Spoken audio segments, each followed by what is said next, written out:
Hey everyone, welcome. Welcome to this happy Sunday here.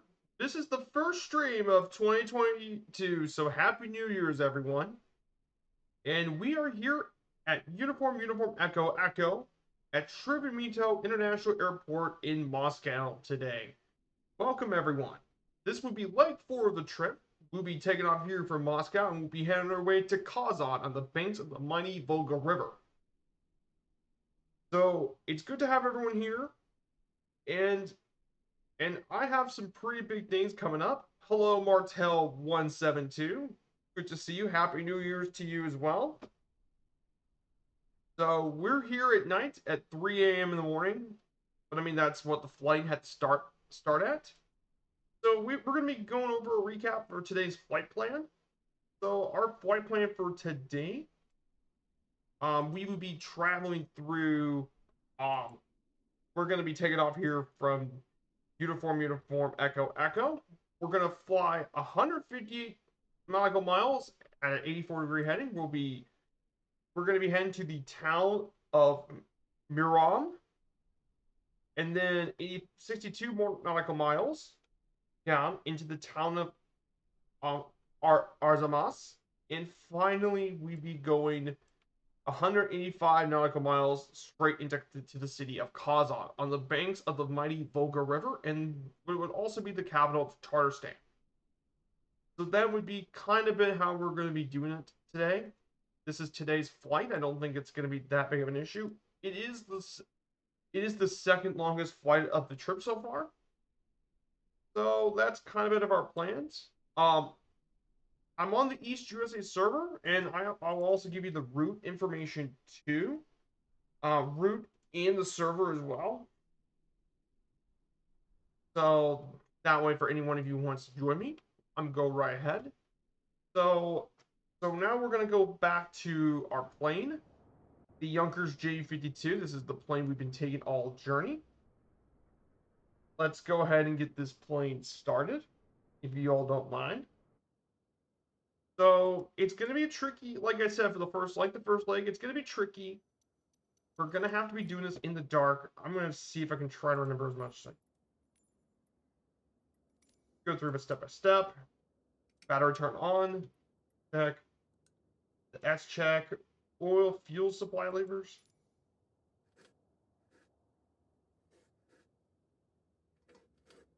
Okay, I already got them all.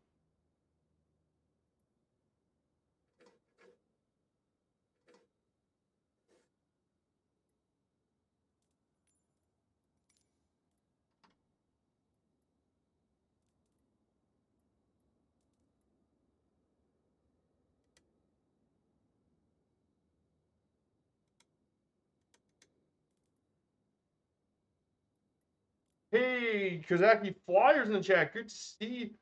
Thanks for tuning in this morning. Give Iron Annie a run. Oh yeah, I'll give her quite a bit of a run, Kazaki. I'm glad that you had a great time with the aircraft carriers.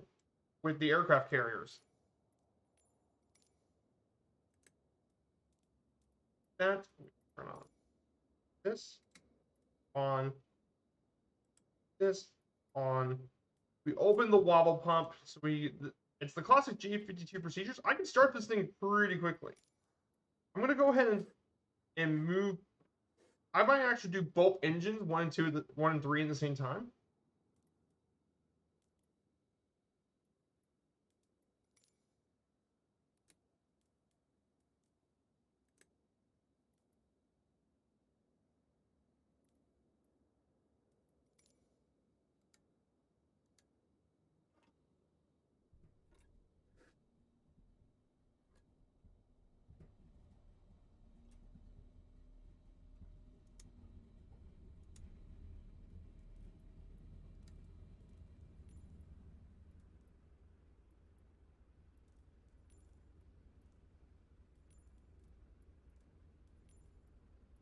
Let's see if both engines are on.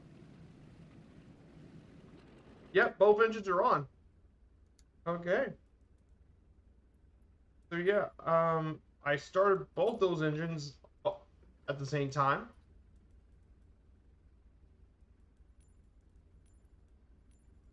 Hey, Splasher6, welcome to the chat.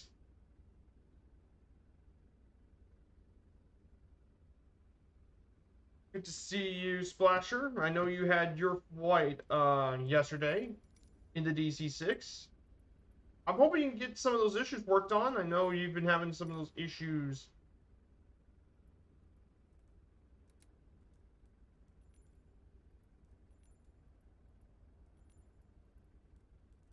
So I'm getting now. This is the second engine.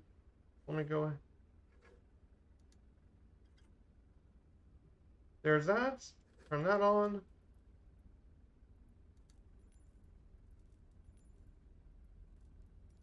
Turn off the fuel pump. That's off.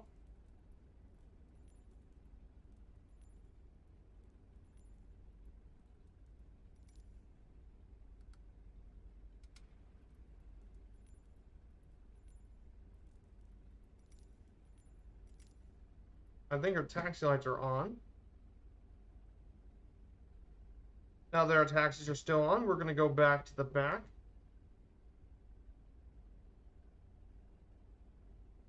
We turn on all the other lights on this plane. So all the other lights are on.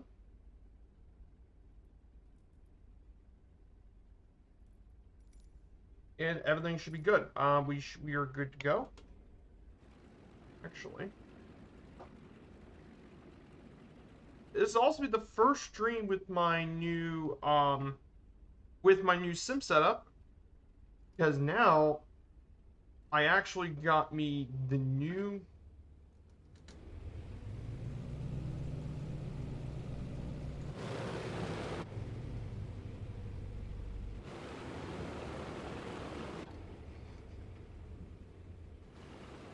now it can be a little tricky to see because this is at night, and this will only be these. Yeah, I was thinking about it more of a Twitch issue. Towards the end of the, although towards the end of the stream, I'm getting microstars from the sim. That's Splasher6. Yeah, I didn't really catch too much. I was too busy working on today's PowerPoint. Because it's going to be a long one, but it makes sense. This is going to be one of the longer legs of the play.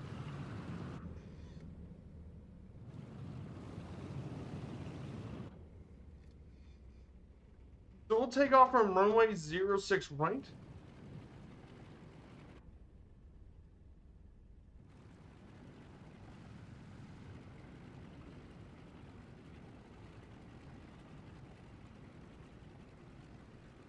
Okay. Parking brake.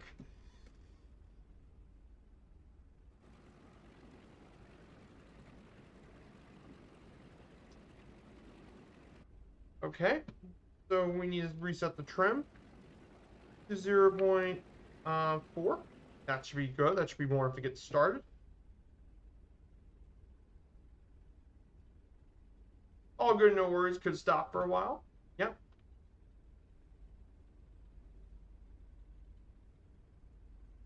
So before I get going, let me go set the heading. So my autopilot heading, we need to hit 84 degrees. So let's see if I can get the heading for this. Let me go ahead and set this up. That way I can focus more on flying.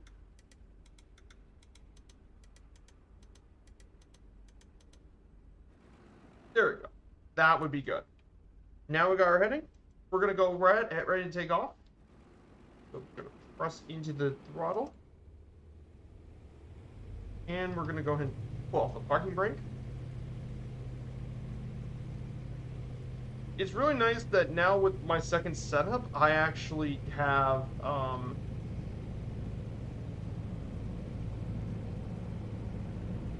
and I think we're up.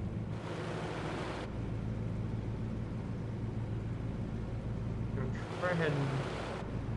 try ahead more.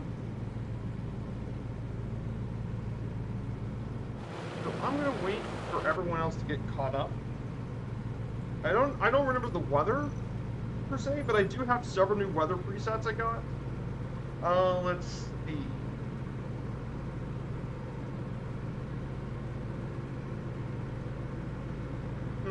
What would be a good weather for today? Big and bold, maybe? But I don't remember what weather they got for today's. What would have been, I guess, big and bold. And then the time, well, we would have to take off 3:40. But do keep in mind, we do have to reset the weather. We do have to reset the weather every hour or so, move ahead the time. Because that's what it said for today's notes.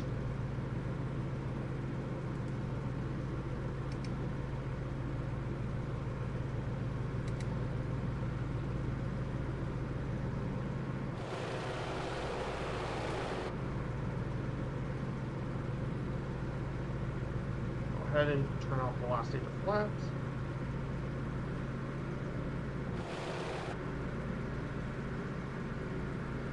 Yeah, it's really helpful now that I got the Sim Toolkit Pro thing set up. It's going to be significantly easier to keep track which speed I'm in, especially with the Junkers.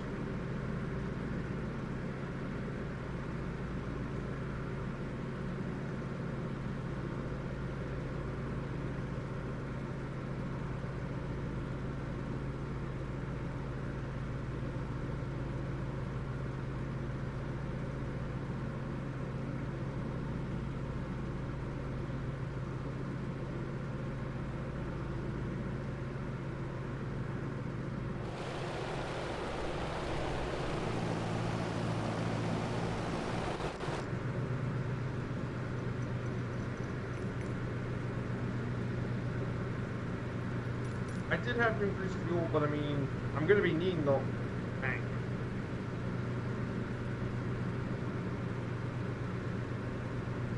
Let's see if anyone else is still here. So I see Martell's. He's going to be coming here in the P-28 Arrow. I changed my name tag, so now I should be able to see what kind of plane you're carrying. Great question, actually, Splasher 6. So the way you do with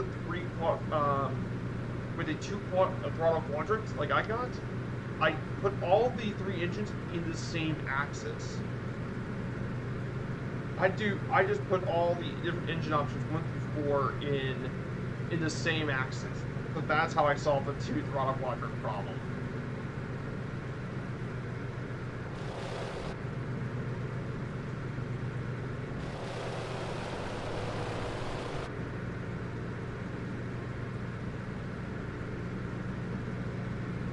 That's how I solve the problems, watch this.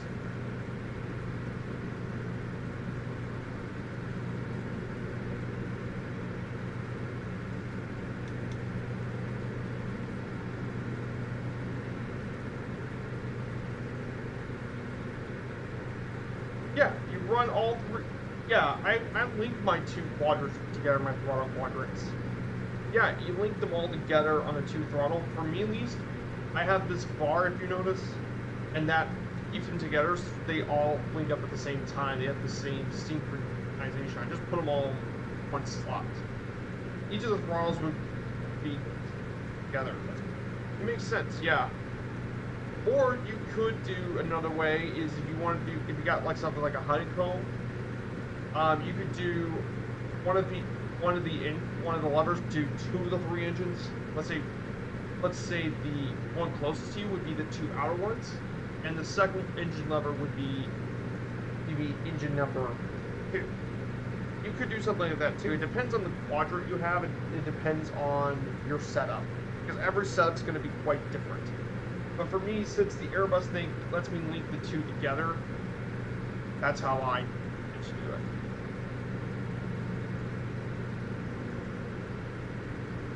So we're going around 120 knots. Should be getting here pretty soon. In the notes, here's what the notes say. We take off on the morning of 25th of August, night at 3:40 a.m. So they were joined by 2 pilots from Russia, and they were invited by Lufthansa to join them on the flight. And Dr. Robert Noss calls them excellent pilots in good company. So once we do that, we would have to head all the way to waypoint number 1 of Aram to be our waypoint. Now we did have to change the clock forward by 1 hour. because they had to do it for every single stage of it as well. And our main goal is that we have to follow the railway line to Azomos. And that's what we have to do for Lake 2 as well. So that's what we have to do. We have to follow that railway line down over there.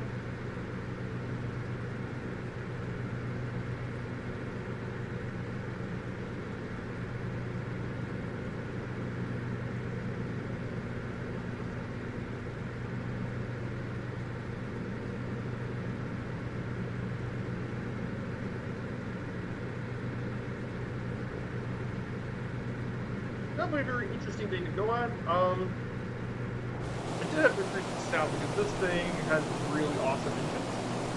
Those BMW engines are amazing. And yeah, we're doing some night flying in Russia on the outskirts of Moscow.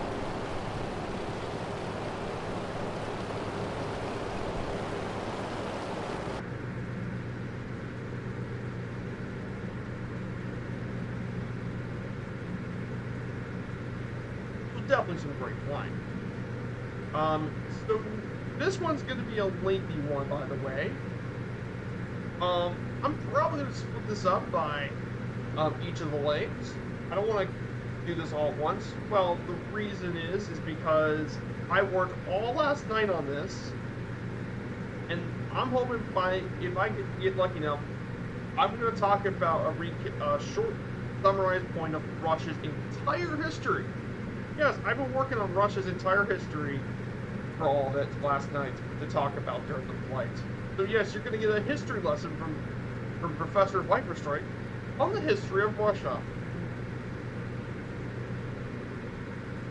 So I'm not going to talk about now. I'm going to talk about a little bit later in the flight. I want to get out of the outskirts of Moscow first before we get to do that.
Definitely a very nice night. We did have to change it forward by an hour. I don't know when they said they had to change it forward by an hour, but I know every time Easter we had to advance the clock by an hour.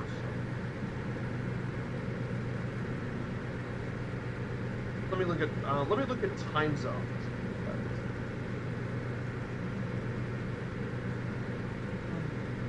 I know Russia depends on the time zone of Russia.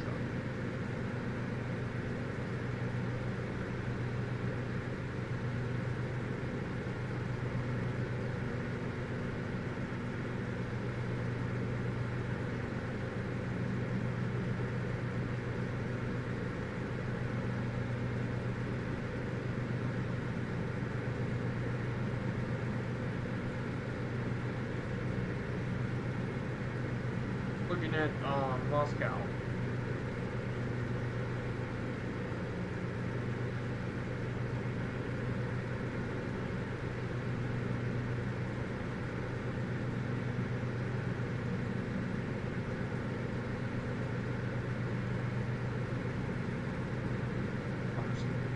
Okay, this uses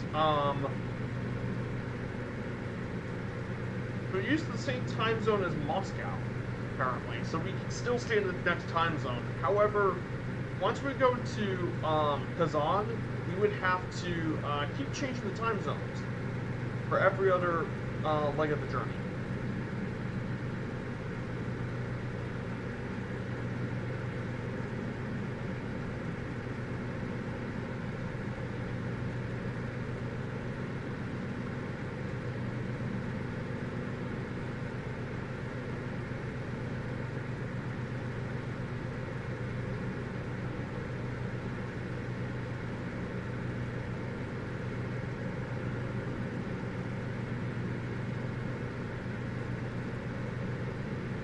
See, Kazan's still in the same time zone as Moscow, but for the next leg, we would have to change times. So kind of that simple. That's from the notes.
Definitely a very peaceful day.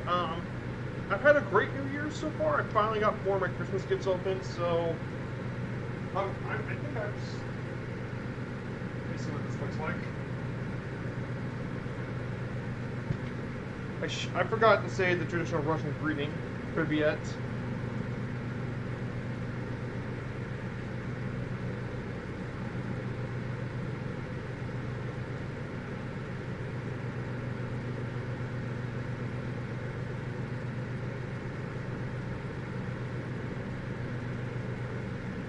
Yep. So we'll be right here for the flight.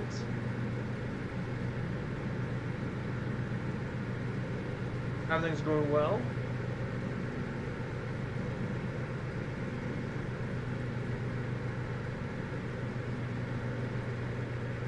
Yeah, I got my aviator's cap I got for Christmas. My aviator's hat and goggles. Look a little silly, but that's what a lot of the pilots had to wear back in the day. I believe that's what some of the pilots that flew the flight had to wear, I believe.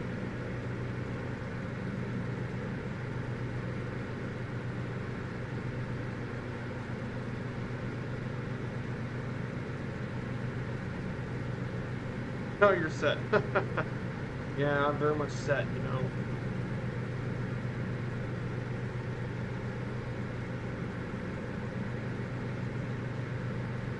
Yep.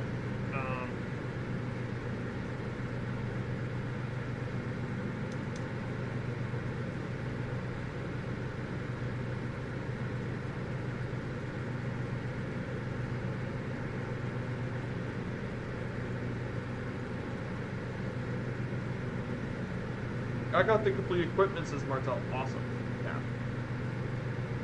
So the reason I wanted to spend all night on this was because I've been working on Russia's entire history, all last night. Pretty crazy. So if you guys don't mind, let me talk to you about Russia's history. I'm gonna be going slow here. I need glasses, so those would not have to be prescription. I can't see. Yeah, but I got Russia's entire history. The history of Russia is very, very long, and it goes all the way back to 40,000 years ago, when the first modern human bones were discovered here in southern Russia at the villages of Kosyanki and Borshiovo on the banks of the Don River, which is the 5th largest river in Europe. Now, nomadic peoples have actually been developed in the region since the beginning in the Copper Age, when nomadic tribes actually lived here since the Copper Age. And the remnants are still discovered in many places, including Ipatavo, Vinchasta, Arkham, and Presiak, which is all located within the Russian, all located in Siberia and such. And apparently these sites in particular bear the earliest known traces of forces in all of warfare. Pretty cool. And then in the classical antiquity times, the Russian steppes was originally known as Scythia, which is located in modern-day Russia, Ukraine, Kazakhstan, the Central Asian countries, and more. Now, during the late 8th century BCE, ancient Greek traders, they brought classical civilization to the trading ports in Tananis and Phanagoria, and these cities have had a lot of archaeological sites found all over the area.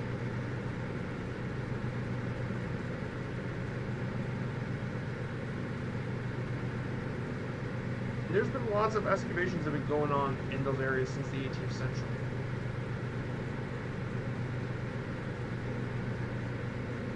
And apparently Phanagoria in particular, there was actually a very vast necropolis that was on all three sides of the area. Why am I 4,000 people? Oh, look who it is. Bikia Tower is now just raised a party of 7.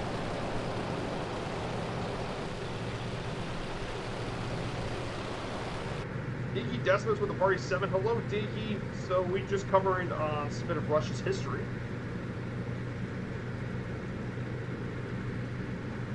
And we just talked about a little bit about the classic history of Russia. So we were flying the Ju-52. We're heading our way into Kazan from Moscow. So we're flying this at night at 3 a.m. in the morning, by the way. A little early, but that's what they had to fly.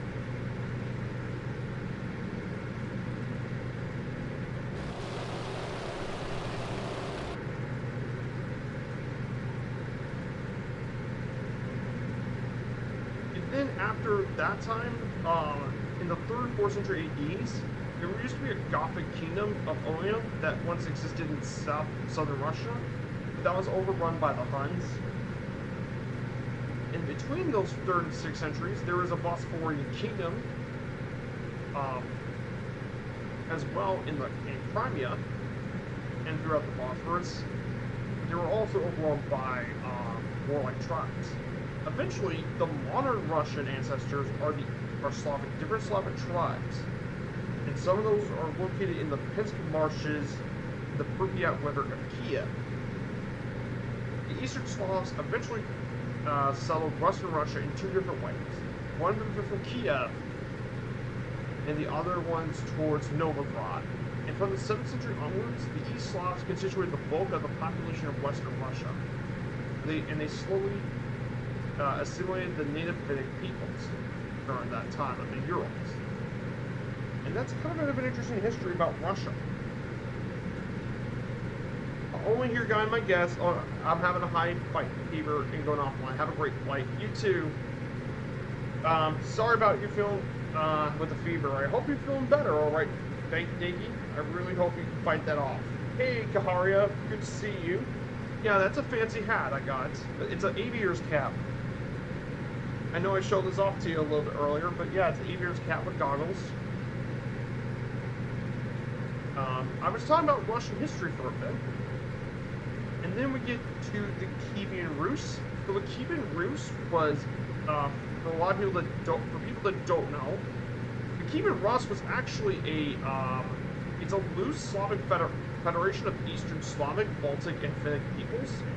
Now that lasted from 879 to 1240 AD. They were one of the major powers, one of the major groups in Eastern Europe during that time.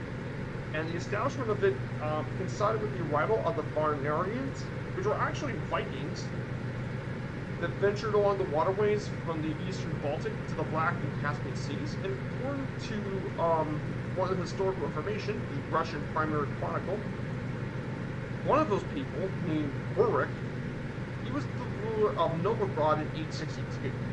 And his successor, Oleg, actually captured the city of Kiev, which actually gave the city Kiev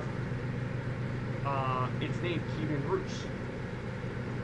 And then Rurik's own sons, Igor and Svyazov, subdued all the different local East Slavic tribes to their rule and destroyed the Khazar Khanate, which was one of the ruling parties during Eastern Europe during that time. And they launched several major military expeditions to Byzantium and Persia during that time. However, the Golden Age was really the 10th and 11th century, as it became one of the largest and most prosperous states in all of Europe. With reigns such as Vladimir the Great and Yaroslav the Wise, it was the Golden Age of Kiev, and including the acceptance of Orthodox Christianity from Byzantium, which, by the way, is actually Russia's religion to this day. And they also created the Eastern Slavic written code, the Russikaya Baba, which was their legal code. However, the Kievan Rus had many issues, mainly with the nomadic tribes as well, and then feudalization and such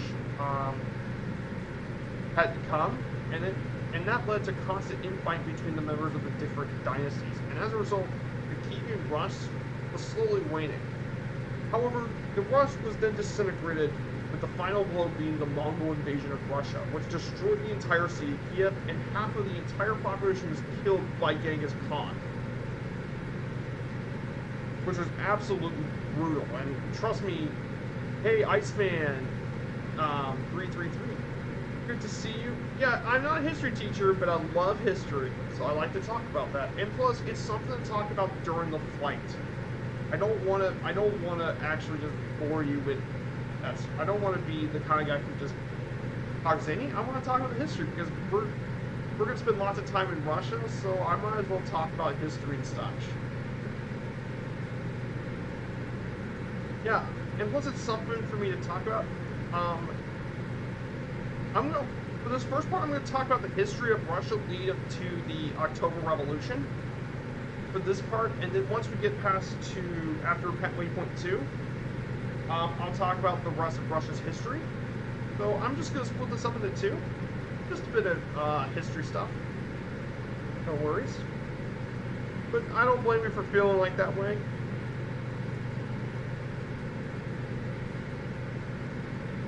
And for you guys who don't know, the Mongol invasion of the Kievan Rus was just devastating.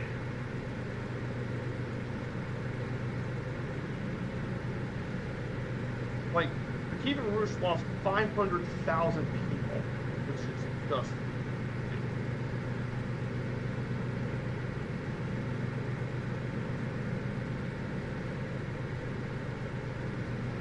And that led us to eventually being a very different thing. Thanks to the Golden Horde, the Tartars, they pillaged the Russian principalities for over 2 centuries afterwards, and eventually caused the Kievan Rus to be split by different principalities, as the Novgorod Republic and Vladimir Zudal actually became the basis of the modern Russian nation. There was some autonomy, though, afterwards, led by Alexander Nevsky. The Novgorodians still had their autonomy as well. But that leads us to the next topic, and that being the Grand Duchy of Moscow. Now, the Grand Duchy of Moscow, it's a good thing. But the last time, you were very informative. I just wondered. No, it's a good thing. Everyone needs more knowledge. Yeah, and we're going to be spending a lot of time in Russia, Iceman. So might as well get a bit of a history course. And mind you, this is heavily simplified. So the Grand Duchy of Moscow. Now, this ended up eventually being the most powerful state in Russia during that time. Now, the information about the Duchy of Moscow, this was established back in 1263. It was originally a principality of the Rus. It originated with the rule of Alexander Nevsky of the Rurik dynasty, when his son Daniel I was appointed to rule the Grand Principality, which was originally part of a vassal state of the Mongol Empire under the Tartars.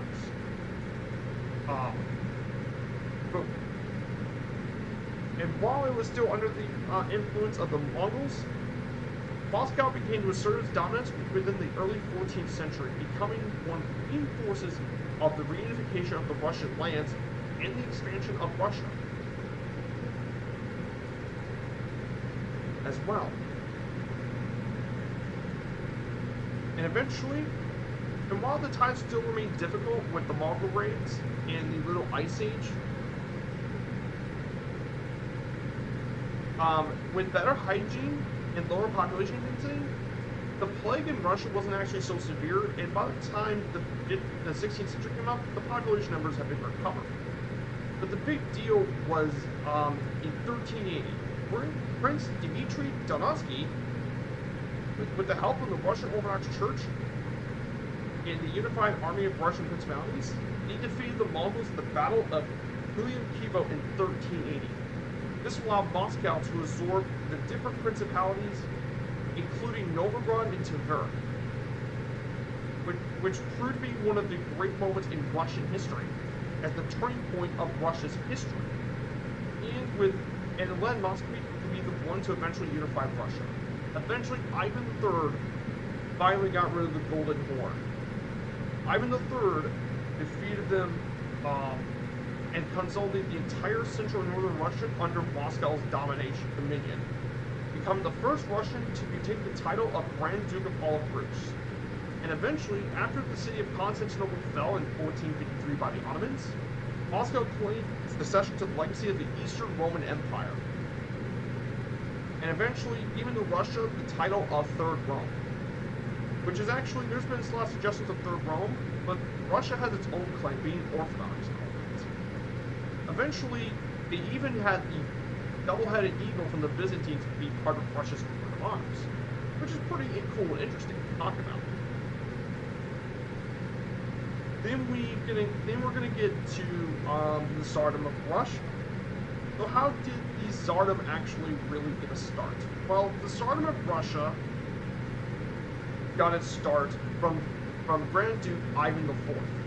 A lot of people know him as Ivan the Terrible, due to his absolute cruelty. But Ivan the Terrible, though, despite his terrible name and stuff, he was also one of Russia's most important leaders during the time.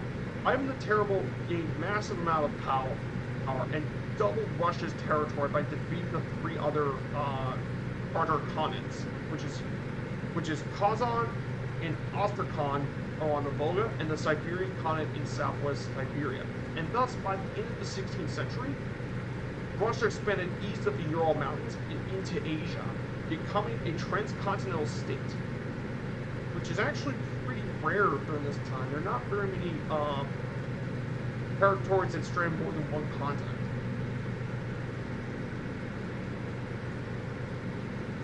There's not many of those in Europe. The only other ones being Turkey, Kazakhstan, Georgia, and Azerbaijan currently. Pretty crazy to think about Russia, but however, Russia during that time though was still weakened by the Lavonian War against the coalition of the Kingdom of Poland and Lithuania, Kingdom of Sweden, and Denmark and Norway for access to the Baltic coast and sea trade. And also the Tartar tribes still raided southern Russia.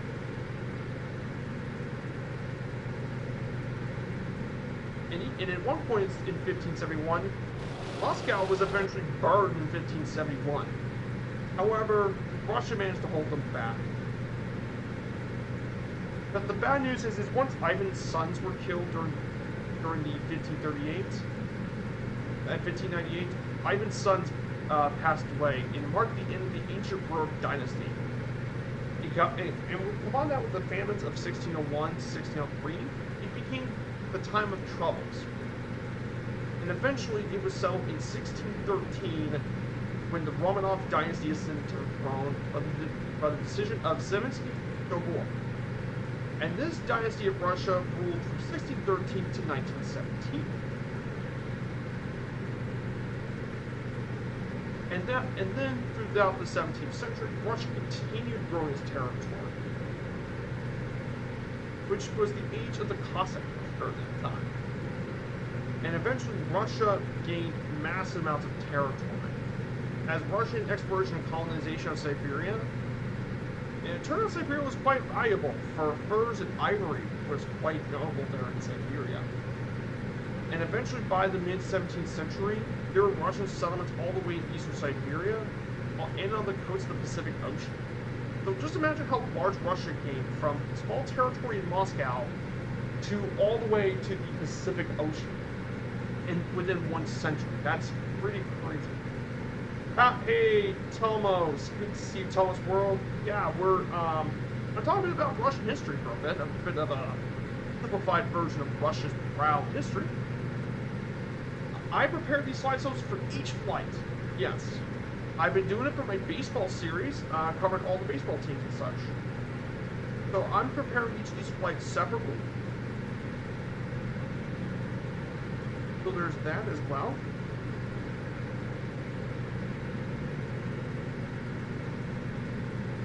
And finally we get to the Russian Empire.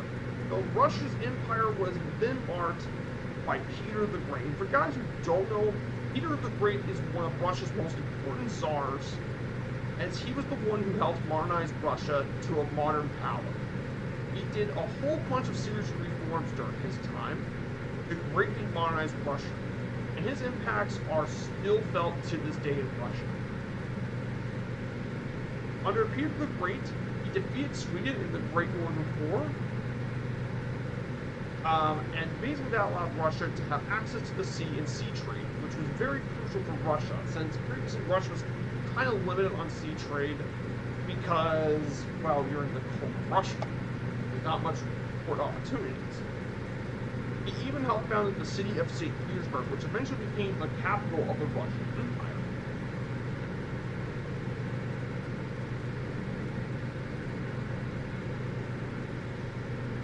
Then after the Peter the Great was Elizabeth I, and she was part of the 7 Years' War. And during that conflict, they were able to defeat Eastern Prussia and even reach the gates of Berlin. But due to her death, eventually they would be handed back to Peter III during that time after the death. However, then after Peter III, we get to Katherine the Great. She was one of the few female Russian czars. She ruled from 1762 to 1796. And she presided over the age of Russian Enlightenment, which further modernized Russia even greater. And she extended Russian political control over the Polish-Lithuanian Commonwealth, which was then being partitioned by 2 other major powers. And thanks to all those changes and expansion, Russia is now the most populous country in all of Europe. You combine that with successful Russo-Turkish wars, Catherine advanced it all the way to the Black Sea, which she made Russia a great power during this conflict as well. In fact, she even gained the territory of Alaska. Yes, Alaska, believe it or not. It's pretty crazy. Wow, that's amazing dedication, says Thomas. Yeah, it is dedication. I've worked very hard on these. Dude, I know a lot of people don't want to. I know a lot of people think, oh, Viper, your duty PowerPoint, it's kind of lame. But Flight Sim, I think, is the perfect avenue to teach history and all that. I think it's a really good avenue to do that. Because we're flying to all sorts of really cool places. So,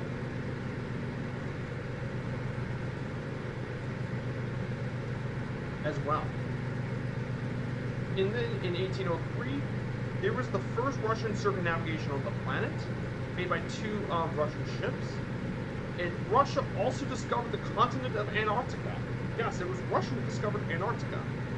But the most important role for Imperial Russia during that time was the Napoleonic Wars. And they joined alliances with various other European nations, including Prussia, Austria, and England against France. And the French actually invaded Russia in 1812. Napoleon even reached Moscow during that point. But like I said, for the Battle of... Let me pull up one of my earlier slides. But as stated in the Battle of Borodino, even though he invaded and successfully captured Moscow, the surrender never actually came. And eventually, due to the cold weather, Napoleon was turned back. And basically, and led by Mikhail Khrushchev and Barclay de Tolly, they ousted Napoleon from the country and drove throughout Europe and finally entered the city of Paris, which would officially end the conflict of the Napoleonic Wars. And by dictating of the Congress of Vienna, they would have to rechange all of Europe's borders. After the Napoleonic Wars, Russia had quite a few interesting histories. Nicholas I led Russia to become an even greater power until the Crimean War happened, and that severely held Russia back. And the Crimean War was one of the most important wars during Russia's history. And it was between the Russians versus the Ottomans, French, British, and Sardinia. And that lasted for 3 years, October 1853 to 1856. And it marked a turning point of the Russian Empire, which greatly weakened it. Russia would still be a power, but it wouldn't be exactly the same as it once was on the timeline. Then afterwards, Tsar Alexander II enacted significant reforms to help modernize Russia and spur industrialization.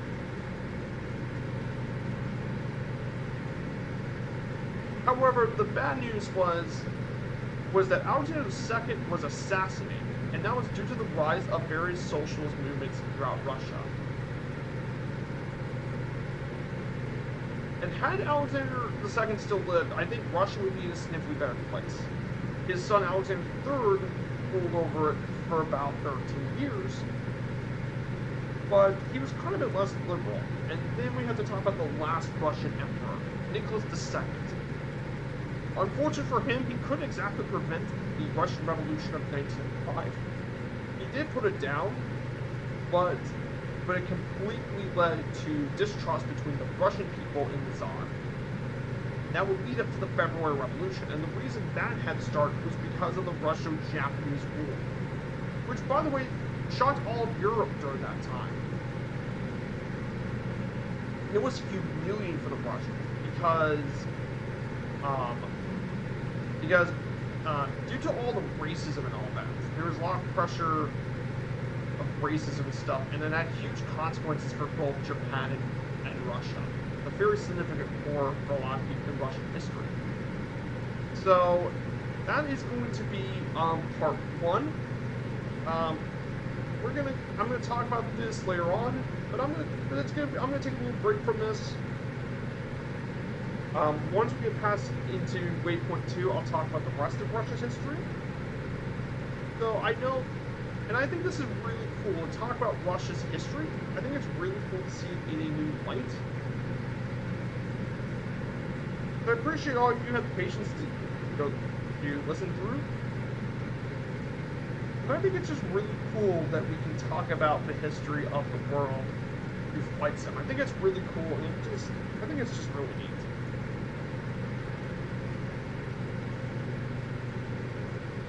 So let me give a few shout-outs if you guys don't mind. First is Splasher 6. Splasher 6 is a fantastic friend to the channel. He's a really awesome content creator, and I think he's just a really awesome guy. Please give Splasher 6 a follow.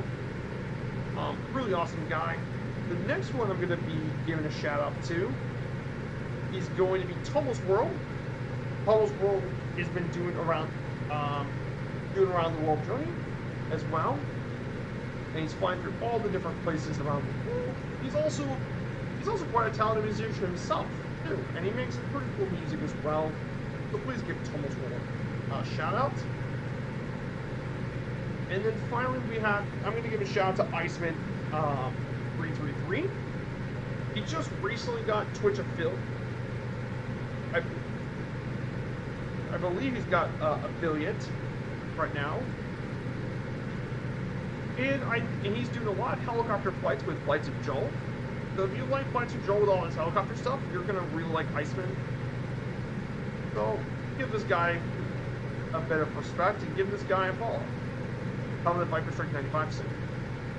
So yeah, I think during this time I'm gonna be playing some music if you guys don't mind. Let me go ahead and put some. Let's pick this.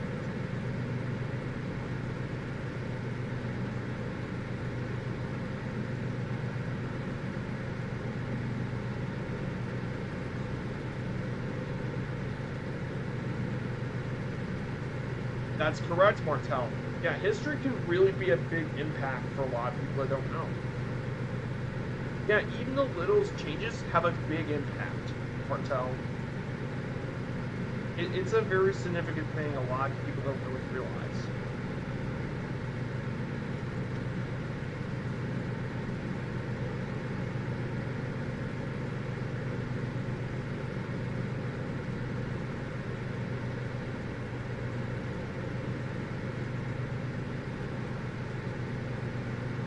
And trust me,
movie baby.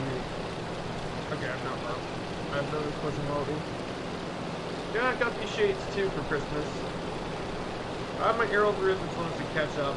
I was initially going to need the Warrior, but that one was way too slow. Yeah, the Warrior is a bit too slow. Can't wear these for too long. Like, it's fine for outdoors, but I can't wear these during the flight. These are polarized sunglasses.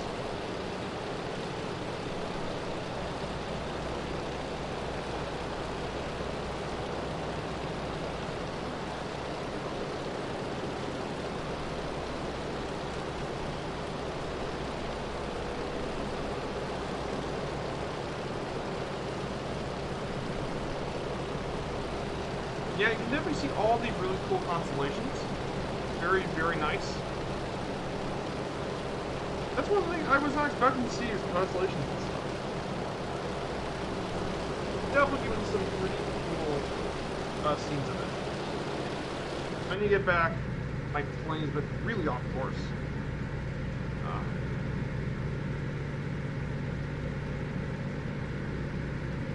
Yeah, that's the issue though. My plane is heading off course because it's a thing in the sim. Because it's not like the traditional autopilot. Sometimes the plane kind of deviates. This is another reason I don't like to stick too long without it.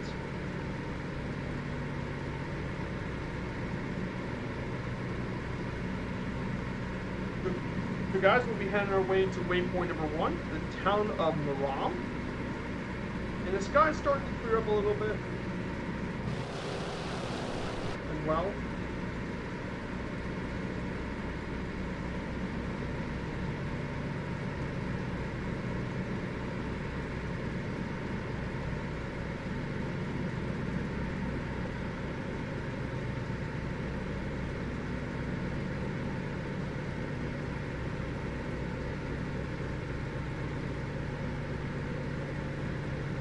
I don't even know how Murph managed to wear a wig for 3 hours. I don't even want to put on this hat for 3 hours.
Nice gear equipment. I like the equipment you got. I appreciate it. Yeah. Now I'm probably going to wear that flying hat probably Wednesday, I believe. We're going to have to do a flight in Mexico, I believe.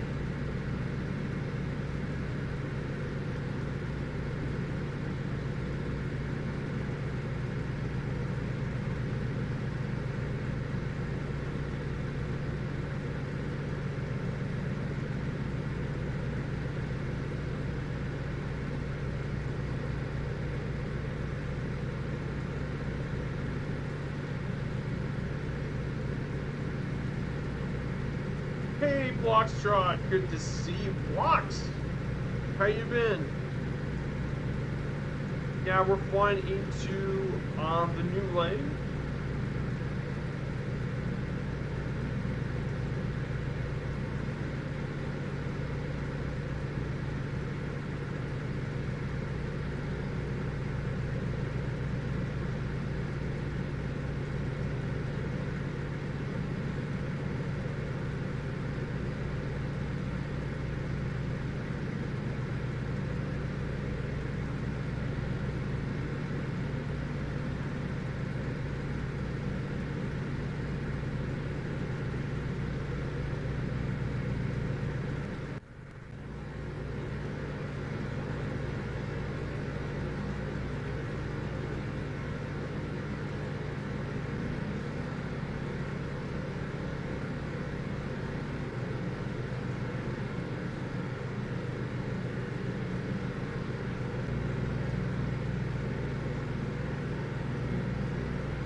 So, good morning to you. Sipping some coffee, watching stream while seeing leftover snow. Yeah, I've heard there's been some recent snow throughout of the Pacific Northwest. I should do some more flying up there at some point. I mean, that's why there's plenty of opportunities in 2022.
Day before yesterday, live weather sim showed snow on the ground. Yesterday, no snow in the sim.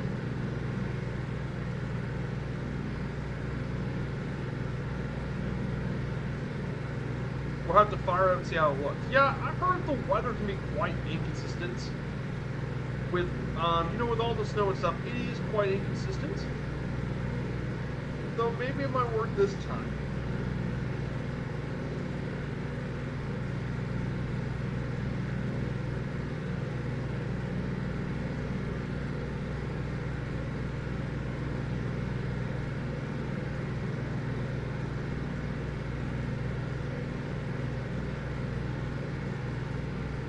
Now, the place we're heading to is the city of, a historical city of Maram. It's located in the Vladimir Oblast of Russia, with a population of 116,000, and that sprawls across the bank of the Oder River, which is the largest right tributary of the mighty Volga. In the 9th century AD, it was marked as the easternmost settlement of the Eastern Slavs in the area. It mentions it as early as 862 AD, making it one of the oldest cities in all of Russia.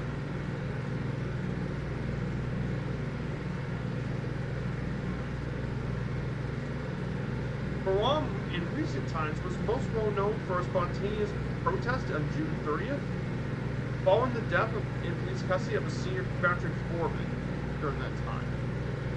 Now, town Maram is known for quite a few things with really old stuff, including the Savior Monastery, one of the most ancient in all of Russia, and it's been around since 1096.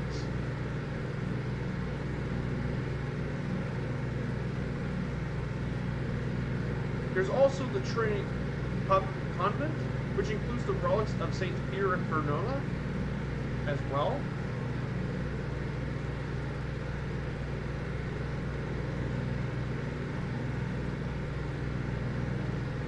And one of its most notable people is the father of all color photography, Sergei Podukin-Gordsky, and he was basically the guy who founded all the color photos you see modern day. He was the one who founded it. There's also the Russian painter Ivan Kulikov, and actually the father of modern television, Vladimir Sorokin. And he was the one who invented television transmitting during that time. So definitely some very interesting people from Maram we're going to be visiting today. Just a few bit of background. Yeah. It's definitely very cool. Sadly, there's no snow anymore. We went up to 14 degrees Celsius in the last days. Felt more spring than Christmas and New Year. That's correct.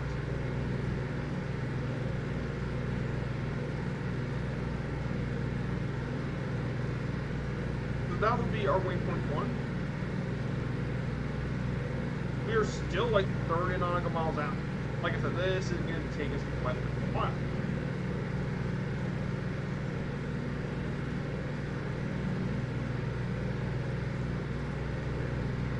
I think this music's going to be perfectly good. We're going to be this for quite a while.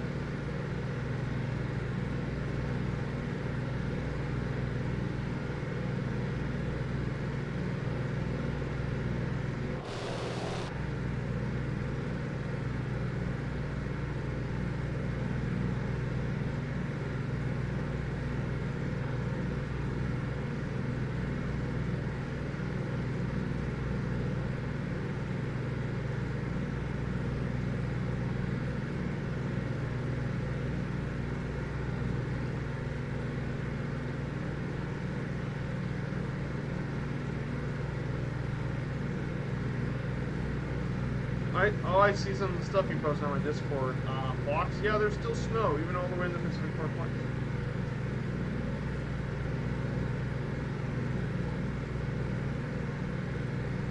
Definitely interesting to talk about.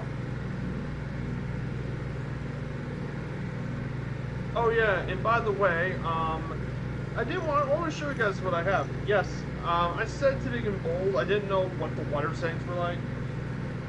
So I changed the big and bold. I didn't know what weather settings they mentioned. And that came with the Weather Preset Pro, and that's what I got with my Sim Market voucher that I won for the December Screenshot Challenge for the Two Tone Market website. So yes, my Yonkers G52 picture won.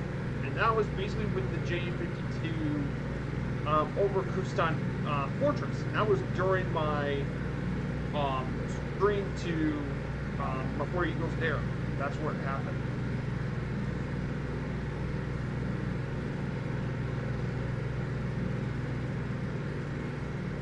Which I think is pretty epic.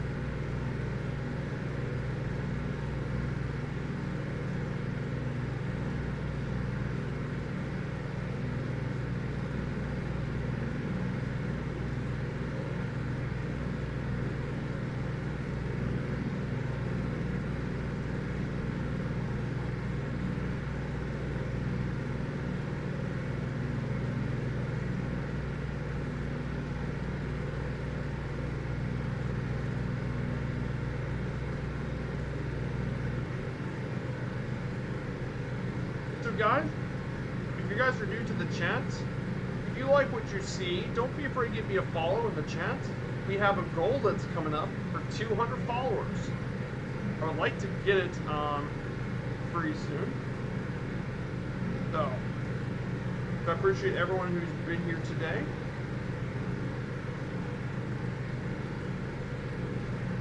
I mean, we're only 5 away, so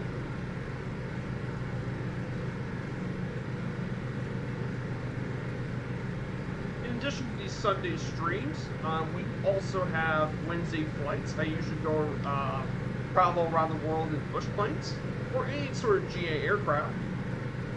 I'm planning on this week's trip to take us to Mexico, through southern Mexico and Oaxaca. I think this is where Splasher 6 did his Pan American flight premiere recently.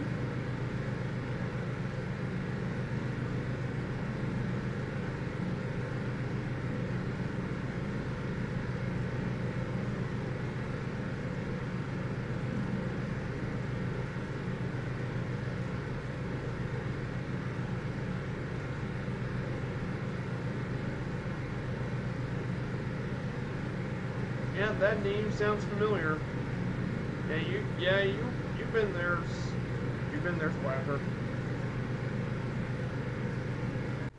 Well, the reason I was thinking about going to Mexico is because Uncle Carl's Airways actually had a suggestion in the Discord.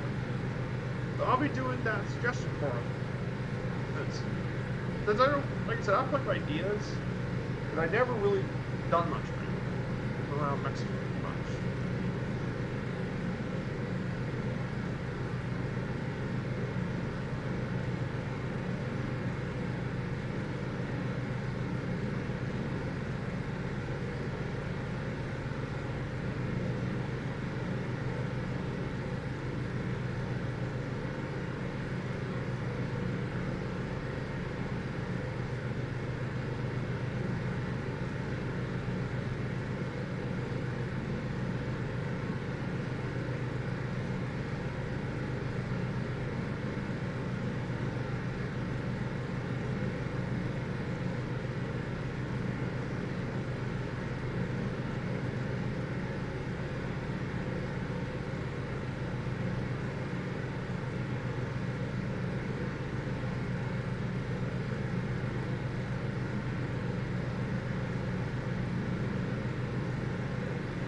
Yeah, I'm on the south edge of Mexico City.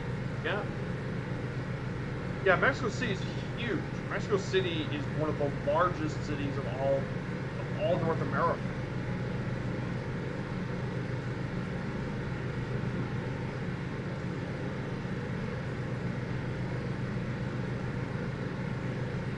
I mean, oh yeah, I forgot. This is actually the largest city in all North America. 9 million people.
definitely a very peaceful flight here today.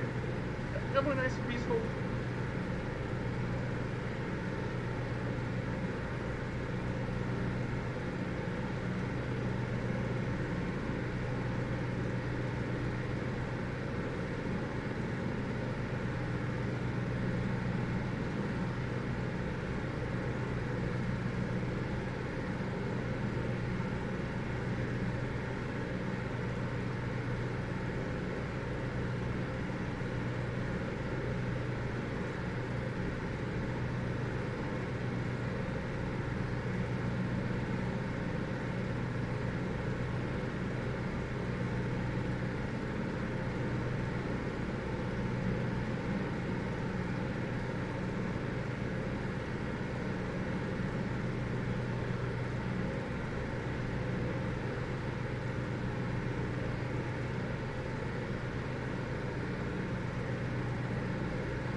So, now there's definitely something I do want to mention. So, one of the things I did want to mention is I hope you all had a great New Year's celebration. I know it's January 2nd already, but I mean, this week for me on stream, this will be the first time I got to talk to you guys in stream. And I had a great time for the New Year's. Had some sparkling cider with my mom and dad. So, I've had a great time.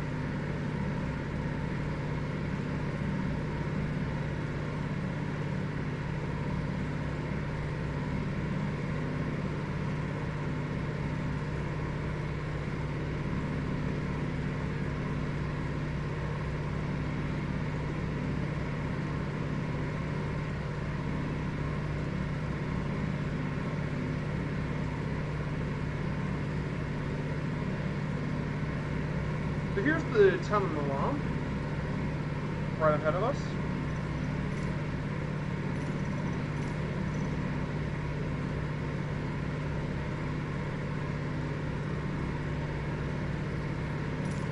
Yeah, was it good New Year here, says Fox? Have a tradition where we set up our car alarms. Yeah, people got some crazy New Year traditions. I know there's been a few other places that have been pretty crazy. To say for the least.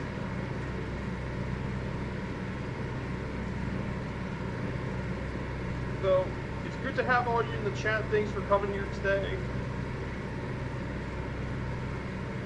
As well. So, we're approaching the city of Milan.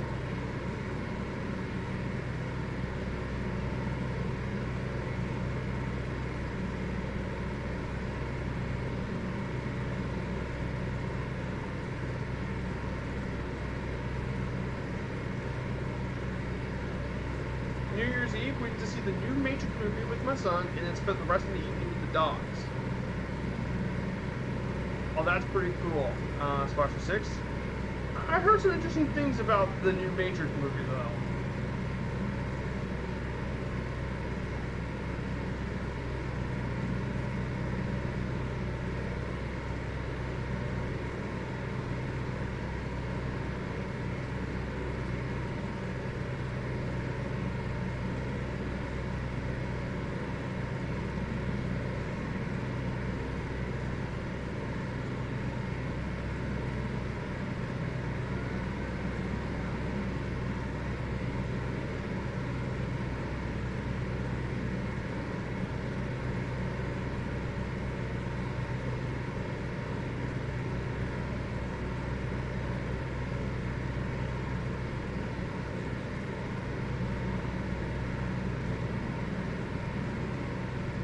there's blocks in the DC-6.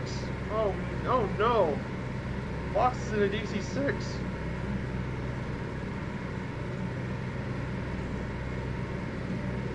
I liked it. Second time for my son seeing it, and he liked it better than the first time. Interesting.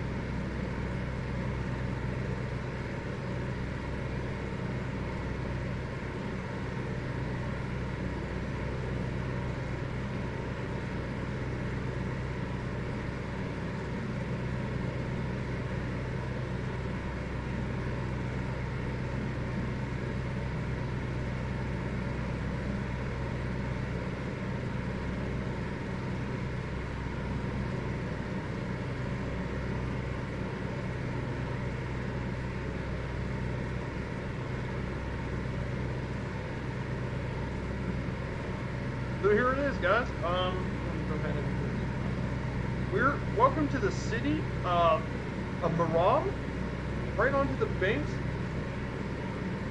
right on the banks of the Oka River. I really like this weather the big and bold weather preset. Looks amazing like that.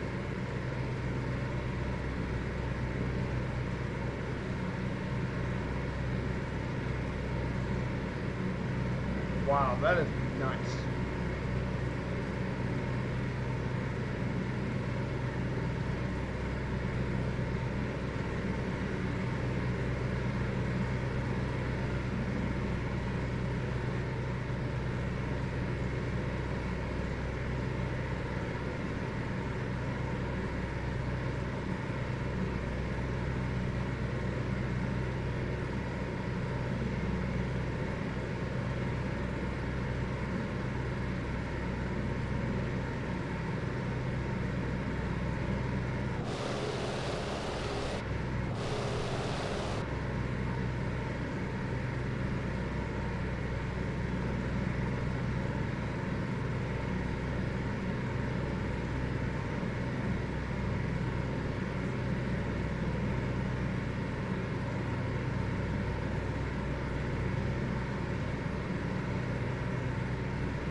Oh, I just got a notification. Murph just posted his schedule for the next week.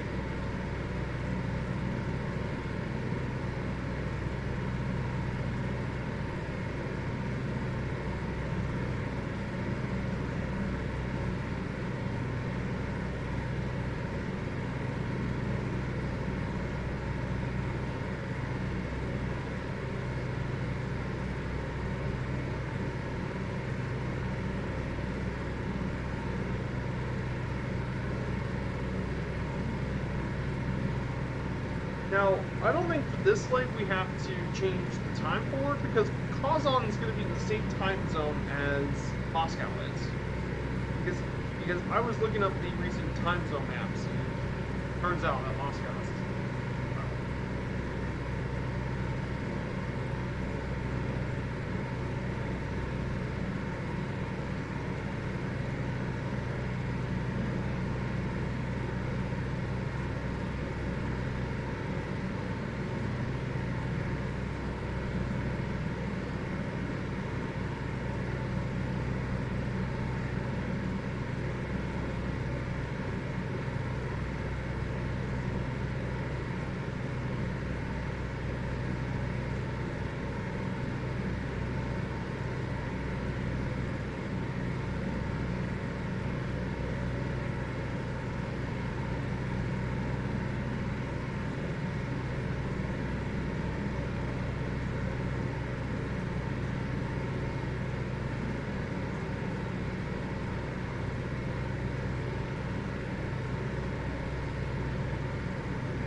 Block to the 86. Alex G with the Kodiak and Martel 72 Viper Arrow 3 Turbo Arrow. Welcome everyone. Good to have all of you here.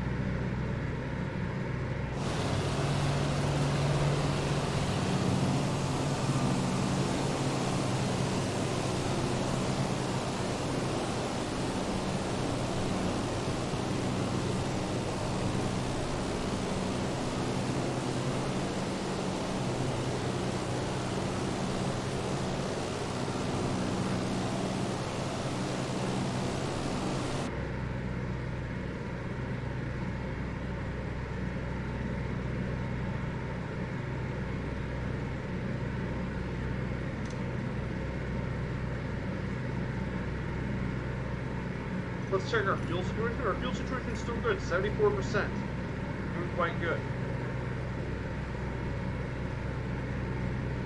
I'm going a little faster since this is a bit of a longer journey. Go a little quicker.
No, now I'm on the Turbo Arrow 3 since the Arrow 3 struggled too much. Not sure if changing paid off because it did cost time. No worries, Martel.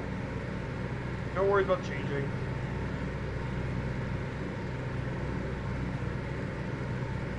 So the next place we're going to be visiting is around 62 nautical miles.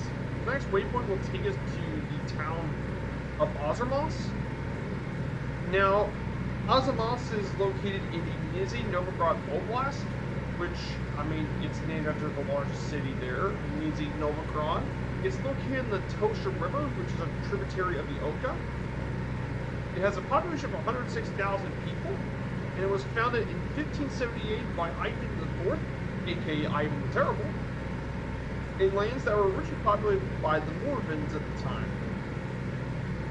which was a Uralic tribe. By 1737, more than 7,000 people lived here, and the town became a major transit river from Moscow to the eastern parts of Russia. This area is known for its geese and onions alongside leathercraft. In 1871, Azomos was granted town status by Katherine the Great, and thus they actually have a coat of arms that's based on the regiment that came from the city. And by the early 19th century, it had over 20 different churches and cathedrals, the foremost being the Resurrection Cathedral.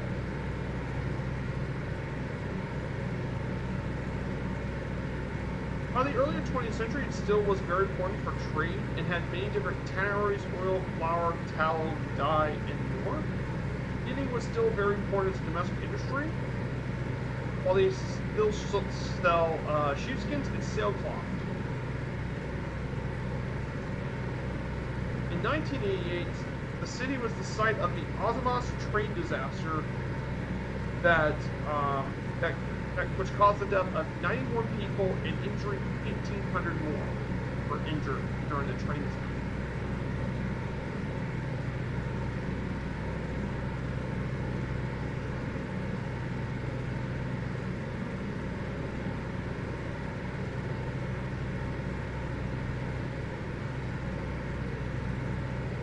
find something a bit interesting about the next waypoint we're going to be heading towards, so I wanted to do that.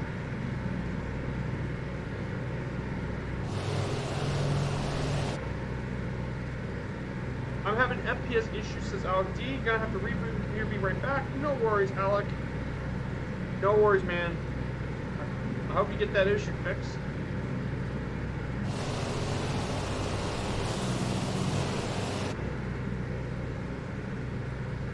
Just listening to some nice peaceful music. Just take the winds off of our journey.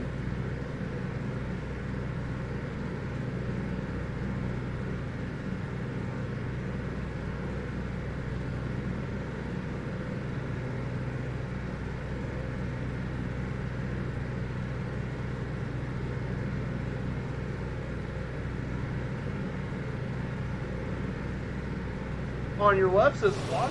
Oh yeah, you got the EC6 with me. I still wonder how you managed to keep it up with the Junker and an EC6. Wow, that me. So currently there have been other people streaming today.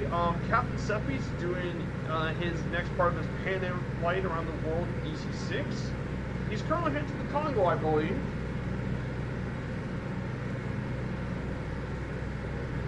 And then, I wonder what Two Cats is going to do today. I wonder what TC is going to be doing today. I believe on his schedule, Two Cats is probably working. He's doing a race day around some of the Mechanical Madness tracks in the kit box. I would not expect seeing a kit box actually work in a racetrack, but though I bet him and his I bet Two Cats and Mechanical Madness could probably prove me wrong. I would have Green Fox X be good for racing. But I also guess it is insanely fun.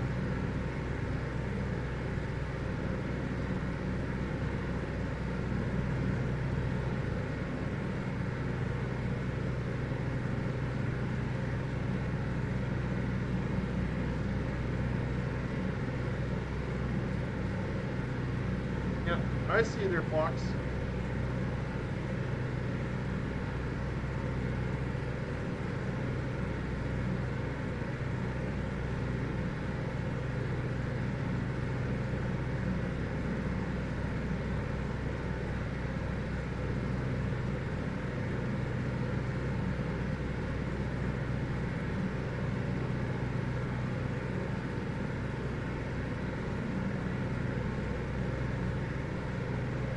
So, it was described by Dr. Noss that behind the town of Azomos, the forests were eventually thinned out, and what he described was yellow, black, and green fields around each village. But once we get closer to Azomos, we should probably see what he would be talking about.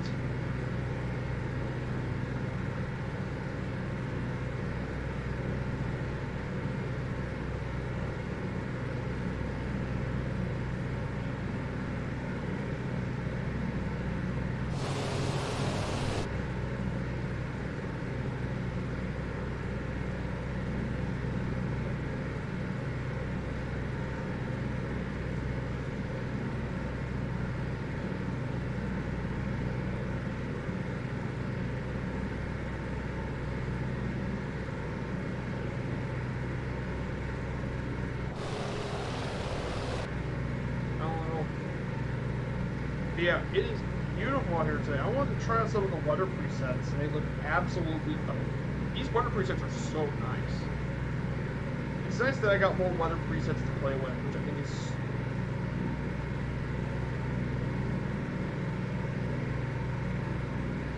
Usually Russia's kind of flat, but the weather presets can make it look really good.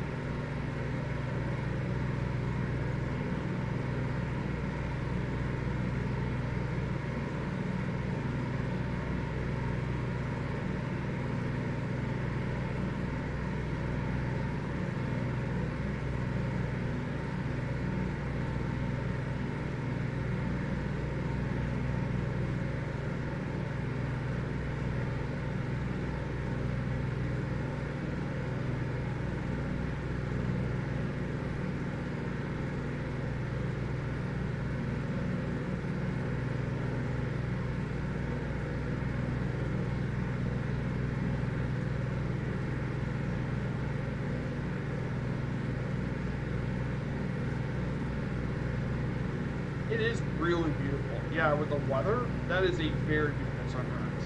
Absolutely gorgeous today.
We should be getting really close, actually.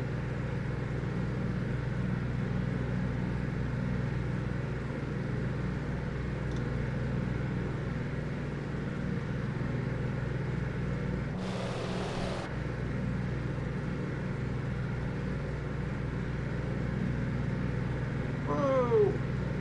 Look out! Look out, man.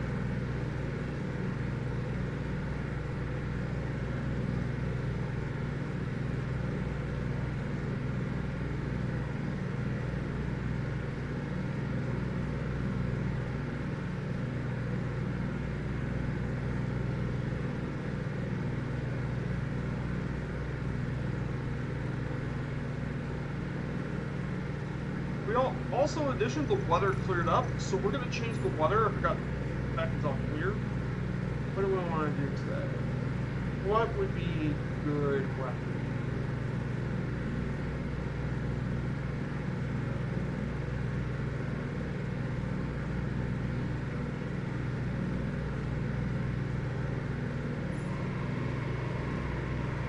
This might work.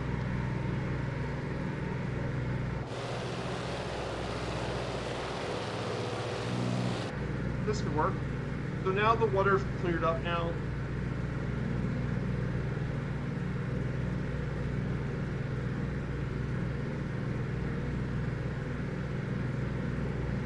So it's now changed. It's got some calm winds, but now the winds are now nice and calm. Coming out of group flight, gotta start the day. Keep your stream on. No worries, Fox. Thanks for coming along in the flight. I know it's maybe a bit.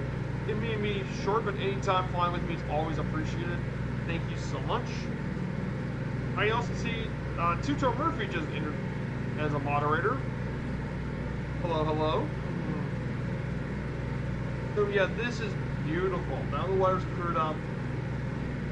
Yeah, Russia may be flat, but Russia's got so much character to it. The history of the land is quite expansive.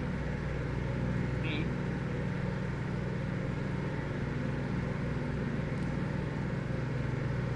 Everything's going well. The engine's going well. The fuel's doing great.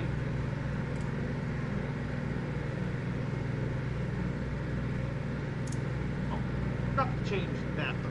Oh well, not the biggest deal in the whole world. But yeah, everything's doing really well here. So we'll be flying through the town of Azomos. Then after we do that, it will be another 185 nautical miles to Kazan. which would actually be the longest leg of the trip of our leg today in the flight. This would be our longest leg.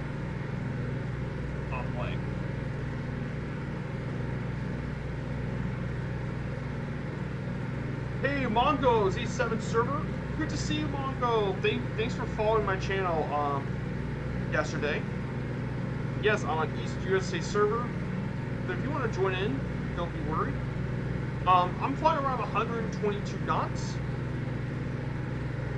So anything that can go 120, that goes very comfortably around 122 or above knots is more than welcome. The one I would prefer the most is if you have the Junkers. That would be amazing. The Junkers would literally be the perfect plane for the trip since this is all done in the Junkers. So Mongo, this is leg 4 actually, of my 1926 Berlin to Beijing flight. Let me show you for those who have been here for the first time.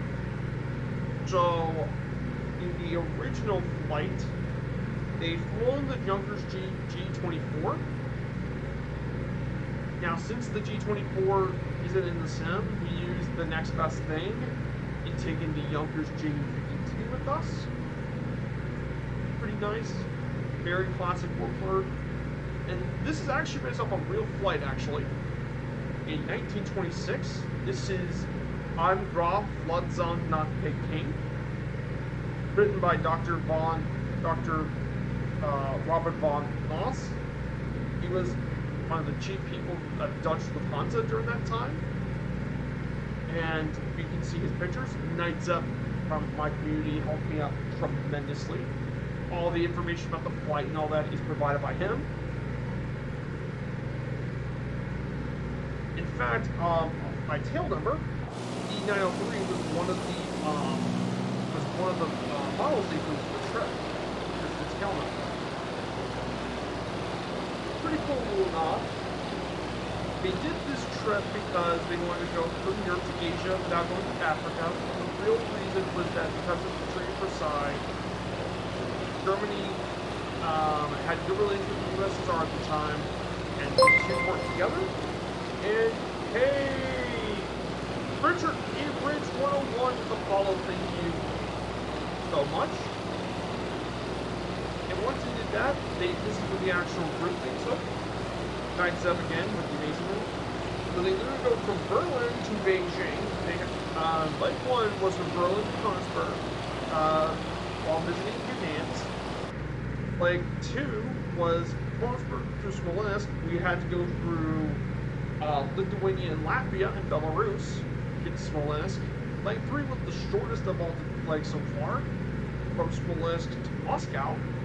And then we're doing today's leg from Moscow to Kazan. The leg next Sunday will take us to to Kurgan. So that would be the route. Then Kurgan to Omsk, Babrinsk, Novosibirsk, Voronezh, Nizhny-Novgorod, Irkutsk, into Manchuria, Charbon, Mukden, and then Beijing. So pretty simple thing to cover. Pretty easy flight. And then I've been working on these PowerPoints for every single leg of the journey. Every single PowerPoint is a different leg of the trip. So leg 1, I had information about Berlin. Leg 2, I talked about Smolensk and Latvia, Lithuania. Leg 3, I've talked a bit of an introduction about Russia. And talked about Moscow for a bit, include some of the landmarks we visited. And then leg 4 is I'm actually covering the history of Russia.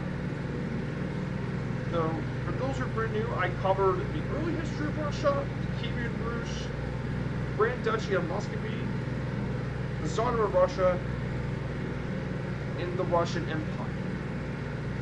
But once we get past the last second to last waypoint, which is Azomos, I'll be talking about Russia's history, and then we'll talk about the Volga River and the City of Kazan. So that's what I plan on doing. My streams are a bit more of the educational side. I know there's a lot of flight simmers who have fantastic personalities and amazing people. While I may not have the greatest personality, I very much like to educate people and to learn more about the world it is. That's what my view of flight simming is for me, is to explore the world, learn the history of these really cool places. And that's how I view it. Hey, Captain Canadian Mustache, welcome to the chat, Captain Canadian Mustache. Good to see you here. Thanks for lurking in. So this is like for the trip. We're heading into the city of Kazan. In Russia, it's on the banks of the Volga River. We took off from Moscow quite a while ago. So here's the map so far. We took off from UEE, Uniform Echo Echo. Went down southwest. That was 154 nautical miles. Into the first checkpoint of the ROM. Then from there, I go 60 nautical miles, and we're going to head to our waypoint, located in Azomos. And then finally, we go 185 nautical miles, and we'll reach the City of Kazan on the banks of the mighty Volga River, Europe's longest river. So this would be really historic, be a really informational flight.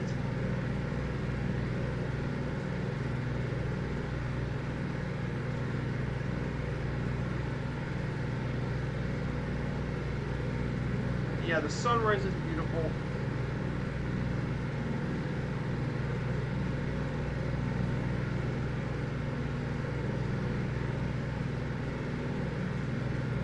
I'm guessing I have some idea for next leg. I was thinking about next leg after I cover Russia's history. There's a lot of Russia I want to talk about because Russia, like I said, lots of history. Maybe I want to talk about the geography of Russia, learn more about the geography of the country. Talk about like the different climates, biodiversity, all that sort of stuff. Part of me wants to talk about Russian language is one of the other ones I want to talk about. Russia's language and Russian culture and cuisine. I would like to talk about that. Sports in Russia. I want to talk more about Russia's proud history because, like I said, the country has so much to offer. I want to talk more about it. I think it'd be really cool. Plus, these PowerPoints are good for another thing. They also help me break the monotony of just, rather than just talk about gibberish, I want to talk about something with a purpose. That's what my channel wants to do.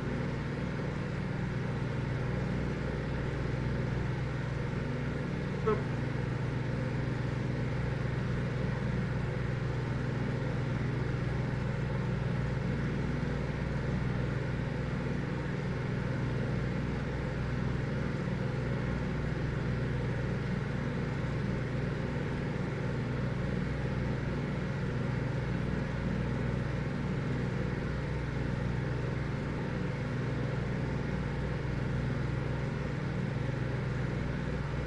yep.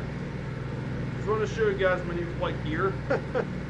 Yeah, now I look like a pilot back in the old days.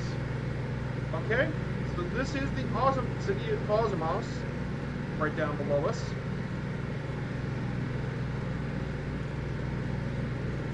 I'm gonna need to turn 70 degrees.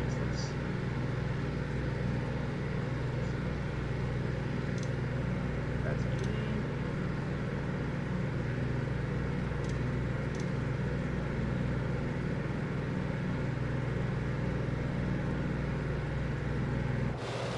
Okay, that's good enough.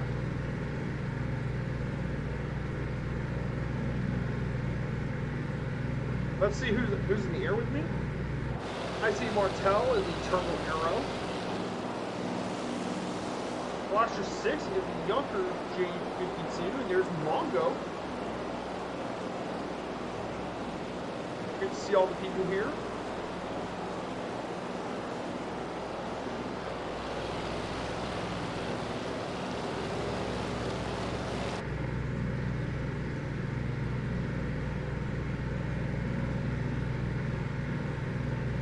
See everyone doing all right.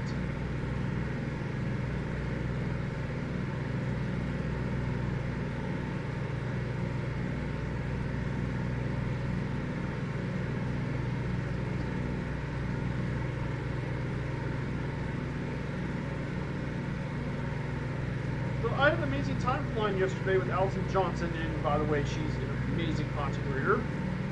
I know she's not here in the chat, but Allison Johnson's amazing. And she's doing one of Amelia Earhart's lesser-known flights. That was her flight across the U.S. So I had a great time flying the kit box, which finally there was.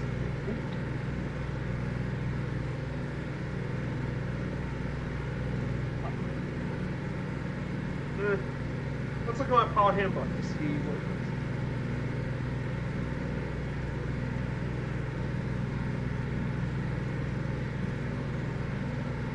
is. Maybe learn my little handbook about navigation formula, wind correction angle.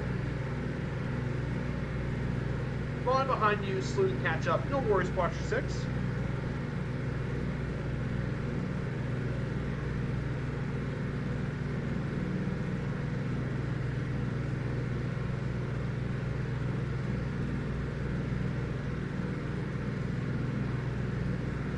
Stretch it a little. Quite a good stretch. Thankfully, this thing does have an autopilot, so I'm not really worried about it.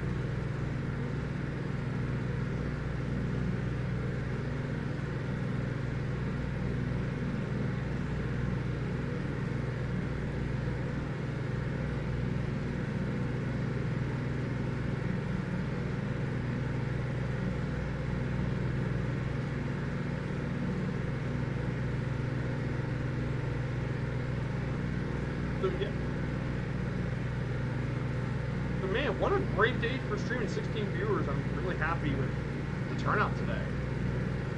I know I didn't get much attention during last Sunday's stream, but that was due to the fact we had the whole Cannonball run on Sundays, and I completely understand. Because CEL is a master of hosting these amazing events. So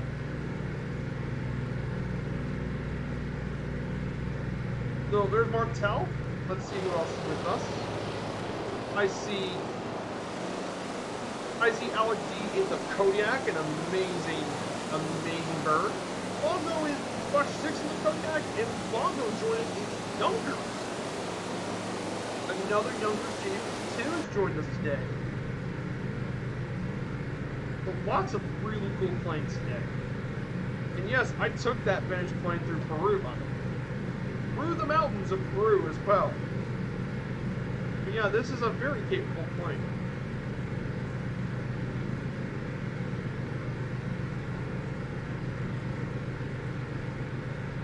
As well.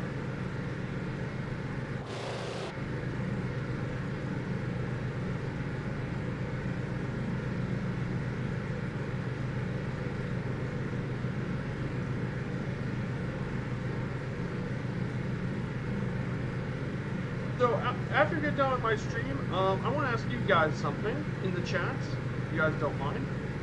I wonder how you guys are going to spend the rest of today. I hope that you guys have something major important to do, if you guys have any of that. For me at least, after I get done with the stream, I'm probably going to do some Sky Park stuff on my own. And probably work on next week's stream.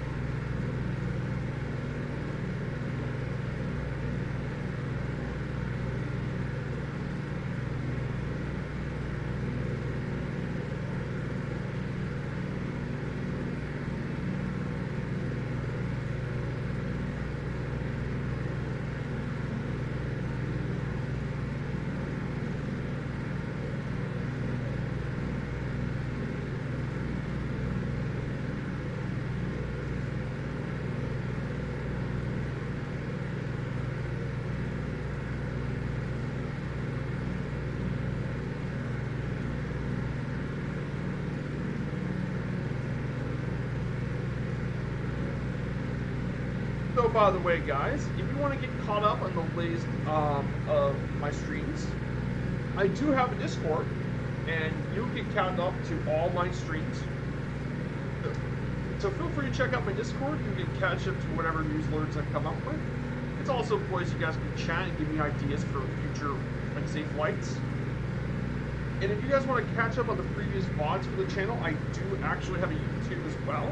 So if you guys want to click the link, you can, that way you can catch up with all my videos. You don't really feel left behind. I want to help out the community around me. So I really appreciate it if you guys are interested. Check it out.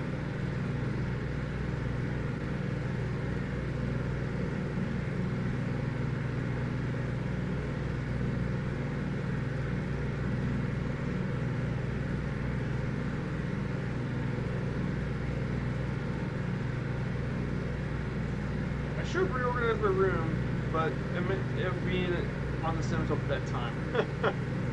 Yep, that's kind of how I feel too.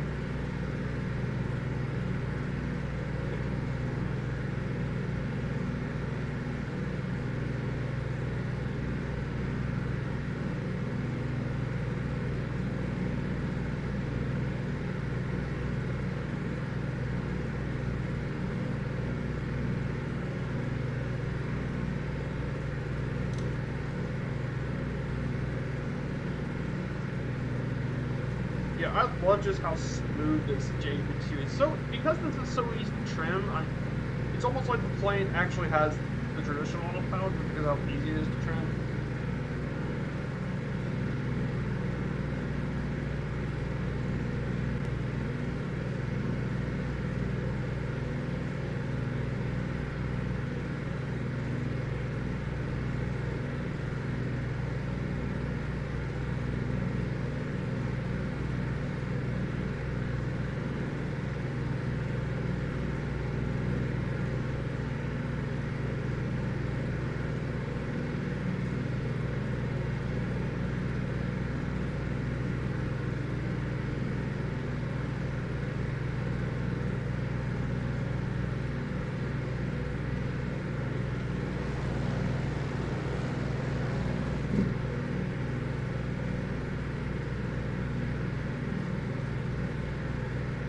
In my defense, it's only 6 p.m.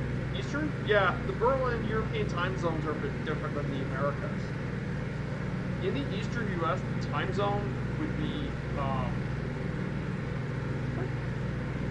time zone map.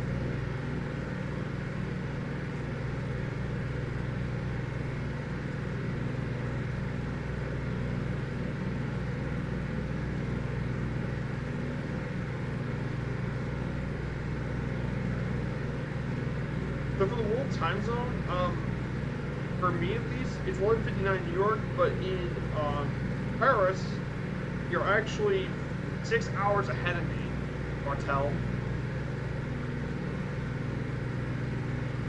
In Moscow, we're in Moscow time, actually. And Moscow is a little 8 hours ahead.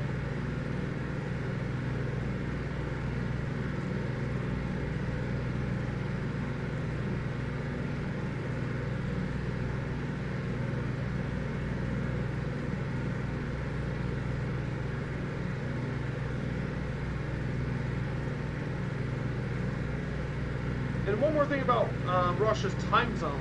Russia's time zones are quite unique, as Russia occupies 1, 2, 3, 4, 5, 6, 7, 8, 9, 10 different time zones in one country.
see how much further we have. About 150 nautical miles remaining. We about have an hour to get there. Over an hour to get there.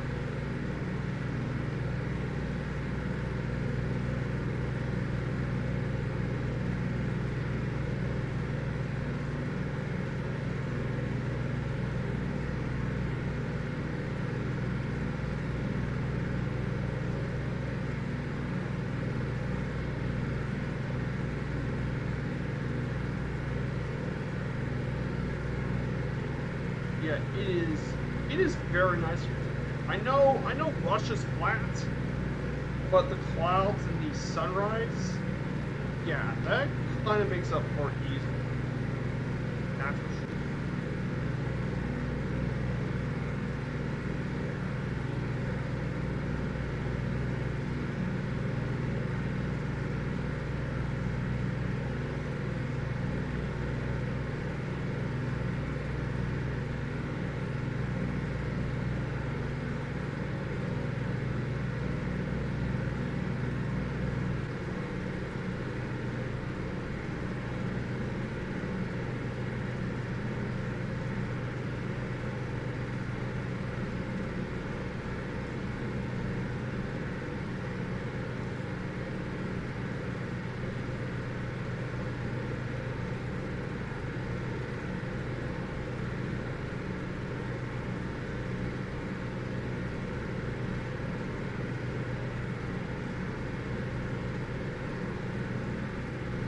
Definitely very nice here today. So I think if you guys don't mind, I'll be going ahead and talk about the rest of the history of Russia. If you guys don't mind. So let's talk about the February Revolution. Now, the February Revolution, the origins of that started during when Russia entered World War I. And that was the reason Russia even entered the First World War to begin with, was because of Austria-Hungary. With the assassination of Archduke Ferdinand by Serbian nationalists. This angered the Austria-Hungary so much, they declared war on Serbia. And as a result, because Serbia was an ally of Russia during that time, Russia declared war on Serbia, Austria-Hungary, and started World War I, the war to end all war. And it fought across multiple fronts. It had to fight against the Germans. It also had to fight against Austria-Hungary and the Ottomans on multiple fronts. Russia did struggle early on, but they did do the Brusilov offensive, which is known as the June advance of 1916. The Russian military did one of the most lethal offenses in world history. However, it was a terrible crisis for the Austro-Hungarians. The resulting casualties killed between 760,000 to 1,337,000 Austro-Hungarians, while Russia lost from 500,000 to 100 million people. But they nearly destroyed the Austro-Hungarian army. But it came at a massive loss of life. And the reason for that loss being a big deal was that after the Brusilov offensive, and while the Brusilov offensive did well for Russia, all those casualties the Russian armies suffered during the offensive, the Russians collapsed, and this led to a lot of distrust. Due to the distrust of the regime and the rising cost of war, the Russian Revolution happened in 1917 and was carried out in two acts. The February Revolution led to Nicholas II to abdicate from the throne, and then later on he was imprisoned and executed in Yekaterinburg during the Russian Civil War. Eventually, when the Russian Revolution happened, the Russian government was handed over to a provisional government led by a shaky coalition of different political parties. And on September 14th, 1917, the Russian Republic was formed. However, that wasn't for its last. That's because there were, if you recall back in the previous ones I talked about, there were already socialist elements beginning. Well, One of those, the Petrograd Soviet, eventually challenged the democratic government and eventually caused the October Revolution to happen, led by Bolshevik leader Vladimir Lenin. And he overthrew the provisional government. And due to that, he created the Soviets, leading to the creation of the world's first socialist state. And due to that, the Russian Civil War broke out between the anti-communist white movement and the Soviet regime, the Red Army. And this was during the aftermath of the Brest-Litovsk treaty, one of the first diplomatic treaties ever filmed. And trust me, that was one of the harshest treaties of the entire First World War. Absolutely brutal. Hey, Scotland's Beeper, happy to you too. I'm just talking about the history of Russia for a bit, talking about its history. I'm doing part 2 of my coverage. I talked about it earlier in the lane as well. And this civil war was extremely costly for the Russian people. By the way, this war was absolutely brutal, as that war was really, really bad. The Allied powers originally launched an unsuccessful military intervention to stop the communists from winning, but it ended up not doing so well, as the Bolsheviks would eventually win the Russian Civil War. But it completely damaged the Russian economy.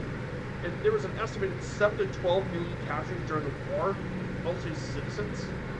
Millions became white Russian immigrants, and then there was the Russian Famine of 1921 and 1922 that took 5 million more victims.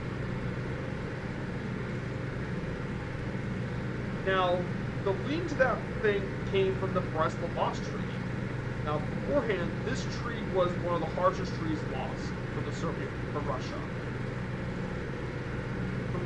Russia during that time surrendered most of its western territory, which included over 2,600,000 square kilometers of area, 55 million people, which was a third of Russia's population, and tons of Russia's industry was lost. That was a big deal. But then after the Civil War opened, on December 30th, 1922, Lenin and his aides formed the Soviet Union, and they formed it by merging the Russian Soviet Federal Republic with the Ukrainian, Belarusian, and Transcaucasian SFSR. And eventually this union grew to 15 different republics, which by far the largest in size population was the Russian, which dominated the union for its entire history. Then after Lenin's death in 1924, eventually a troika was designated to take charge, and eventually Joseph Stalin was the one who got into power, and he did it by suppressing all the different political opposite factions and consolidating powers to make him quite the dictator. It was really between Stalin and a guy named Leon Trotsky. And Trotsky, for those who don't know, he was the main proponent of the World Revolution during that time, and he was the most prominent opponent of Stalin. And eventually, Stalin made him be exiled in 1929. And Stalin had an idea called socialism in one country, and that basically became the official line for the Soviets for decades to come. Eventually, Stalin's tyrannical regime culminated into something called the Great Purge, which is a period of mass repressions in 1937-38, in which hundreds of thousands of people were executed, including the original party members and military leaders forced to confess to non-existent plots. And that was due to Stalin's paranoia. He actually killed millions. And under Stalin's leadership, he forcibly industrialized the entire country and the privatization of the agriculture. And as a result, millions of people were put in a labor camp, including political convicts. Millions were deported and exiled to remote areas of the USSR. And these purges they costed millions of lives as well. Stalin was extremely authoritarian. Like, he might even be worse than some of the Czars. He might just well be worse than the Czars. And that's probably how authoritarian it was.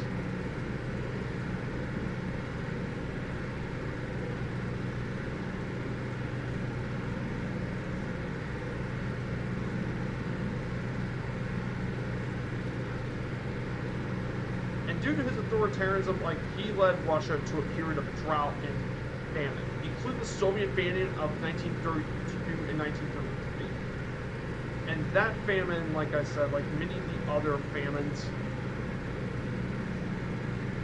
that famine killed 5.7 to 8.7 million people in the 1932 to 1933 famine.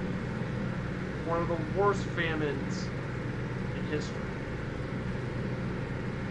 But, on the other hand, some of his proponents said that he also industrialized Russia to become a major powerhouse of the country. And eventually World War II broke for the Soviets. The Soviets were involved in the Second World War when Adolf Hitler, he broke the Molotov-Ribbentrop Pact that Russia currently during that time. And he actually did the most powerful, largest invasion force in history.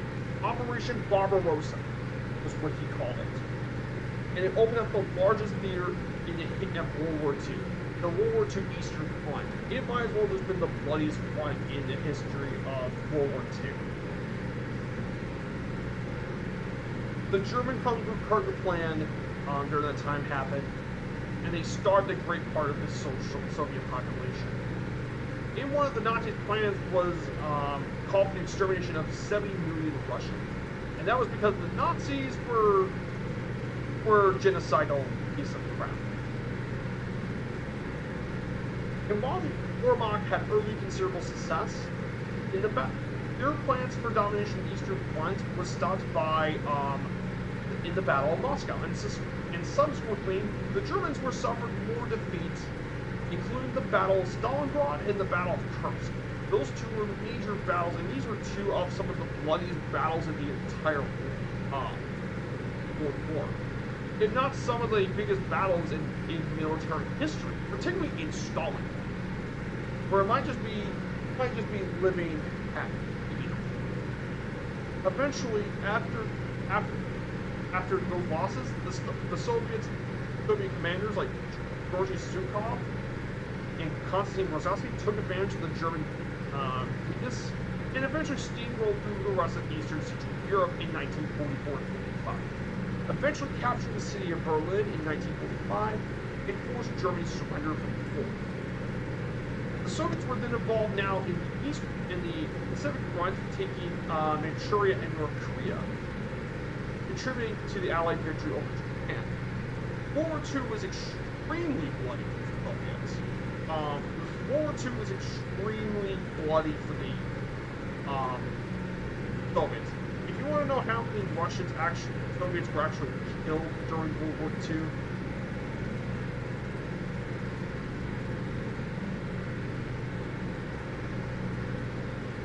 Eastern Front, in terms of all the people dying, over 34 million troops lost their lives during the war. There was about 8 to 10 million soldiers dead, 4.1 to 5.7 million captured, and 18 to 24 million civilians on both sides passed away during the time. It was an absolute bloodbath. Bloodbath would be something to say the least. There was a lot of casualties. For example, the total Soviets that were killed in the war were around 10 million Soviet men.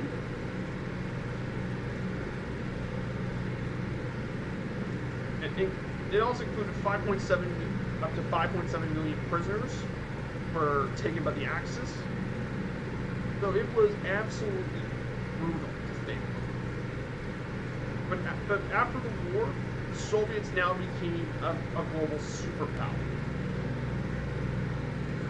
The Soviet Union began as a global superpower, as it established the Warsaw Pact, which included many of the former countries, including Poland, Lithuania, Belarus, Latvia, Poland, Romania, Czechoslovakia, Hungary,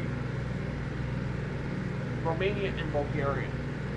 Those are the countries that formed the Warsaw Pact, and it entered into a global struggle against the US and NATO, which is known as the Cold War.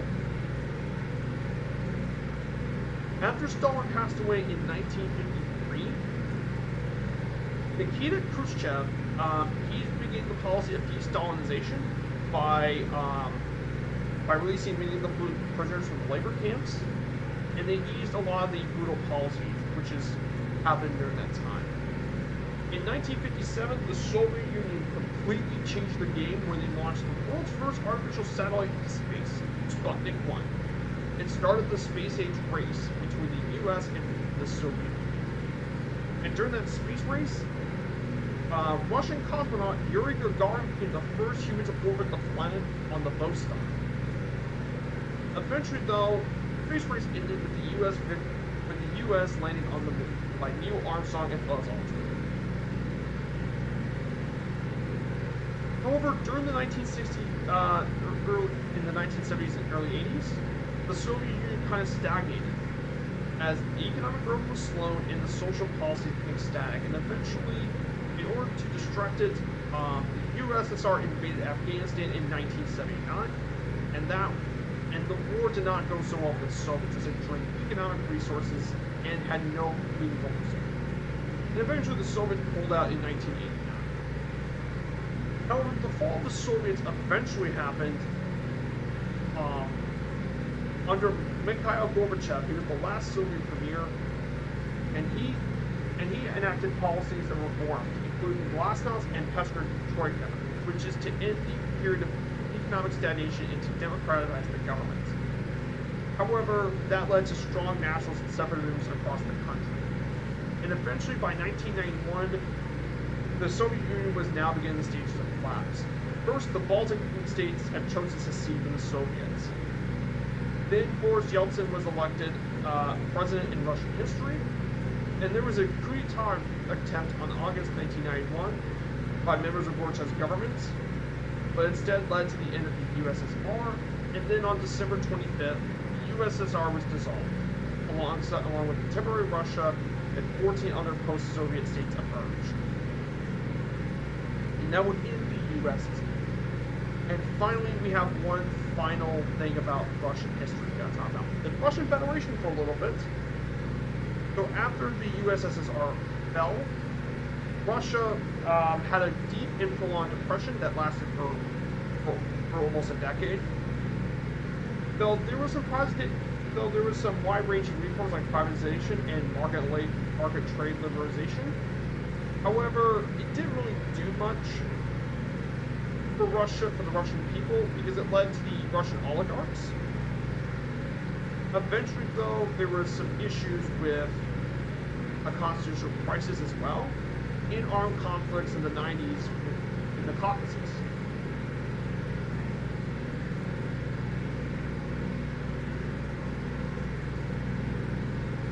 In 1999, President Yeltsin resigned and handed over the territory to Vladimir Putin, who still now rules Russia to this day, by the way.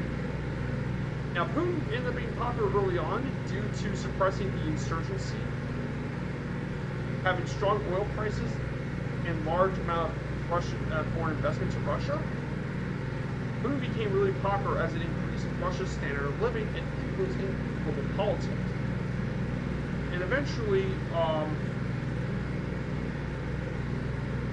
and then in 2014, most recently, we have to talk about the Russian involvement in Ukraine has been a major contention, even now, ever since it happened back in 2014. With President Viktor Yanukovych of Ukraine that fled, Putin requested and received authorization from the Russian Parliament to deploy troops into Ukraine, leading over to the takeover of Crimea.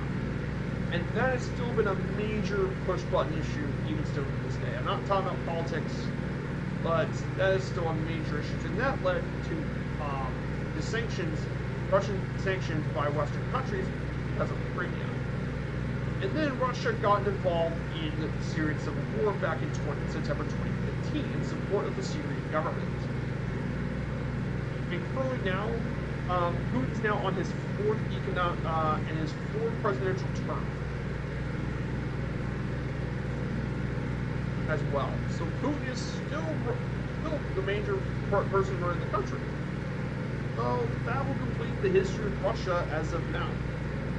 That's all I got currently from Russian history. Well, that's all of it, guys. That's Russia's history in a nutshell.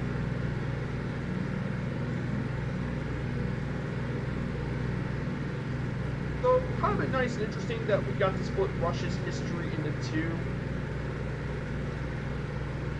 You got company. Happy New Year. Oh, Nightsep. Hey, good to see you. So, we were just talking about Russia's history today, Nightsep. Covered both parts of it. So, yes, Russia's vast history. Got to actually learn some bit of it today. Stalin seems more positive like these days in Russia. Yeah. But like I said, Stalin's extremely controversial. One of the history's most controversial figures alongside Adolf Hitler and Mao. Like, he's extremely infamous. That's what he's very, very controversial. I don't want to talk about it. There's a time and place to talk about that, but now it's not the time. Very controversial guy.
A very peaceful day here today.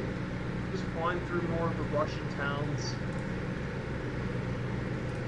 I'm going to go ahead and check my fuel situation. 51% should be more enough for the remainder of the journey. There's Knights Up in the JU. Oh, I haven't checked in a while, see who's back there. Here's Mongol, the younger. Outception the younger too. Martel in the Turbo Arrow, and Alex in the Cody. The Kodiak. Yeah, it's beautiful out here in the countryside today. Nice change. Now, Nights Up, I did look at the notes. We don't have to move forward the time an hour because Kazan's in the same time zone as Moscow is. I don't think we have to move the time by an hour, but once we get past Kazan into the rest of the Russian links, we have to move an hour, I believe. I believe that's what he probably says.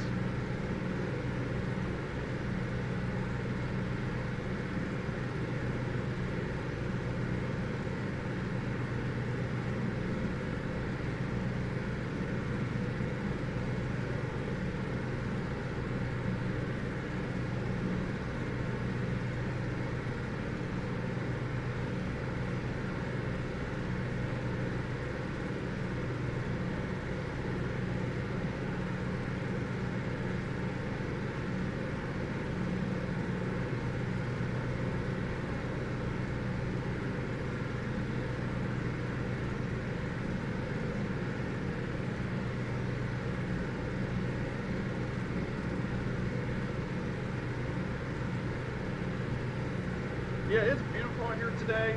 What a beautiful sight here today.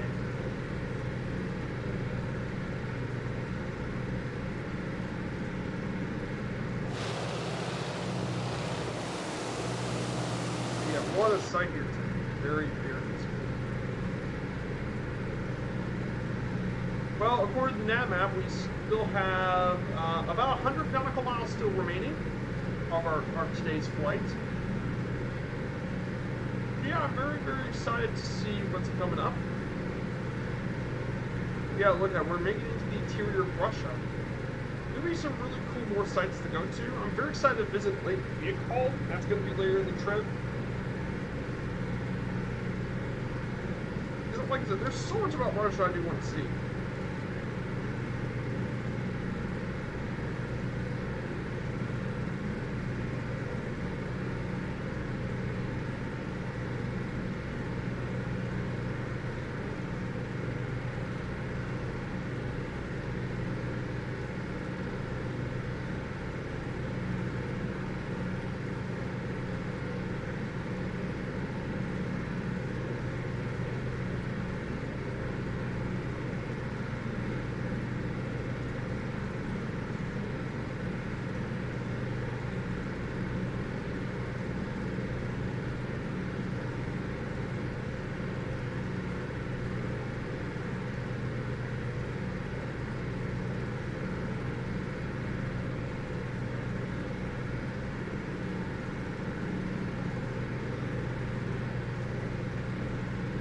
Yeah, it's very pretty today.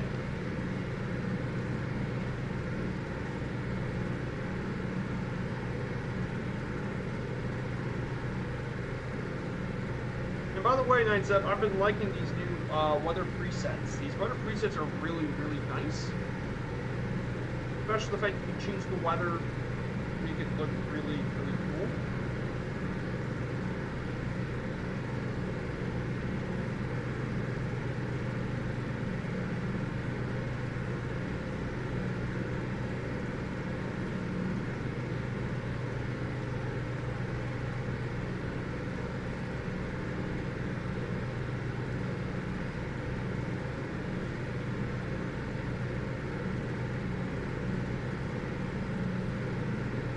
I do have my Sim Toolkit Pro. Let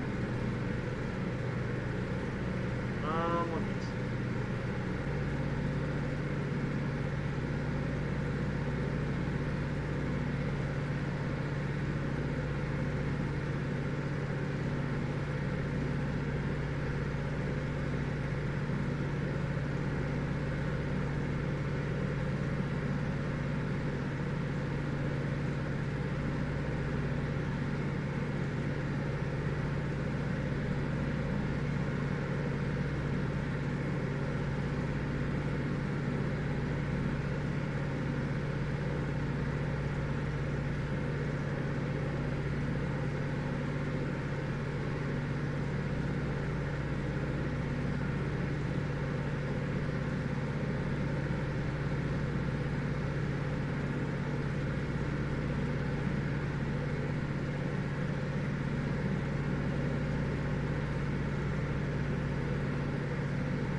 I'm using Sim Toolkit Pro so I can see myself on the map. We're going all the way from Moscow to here.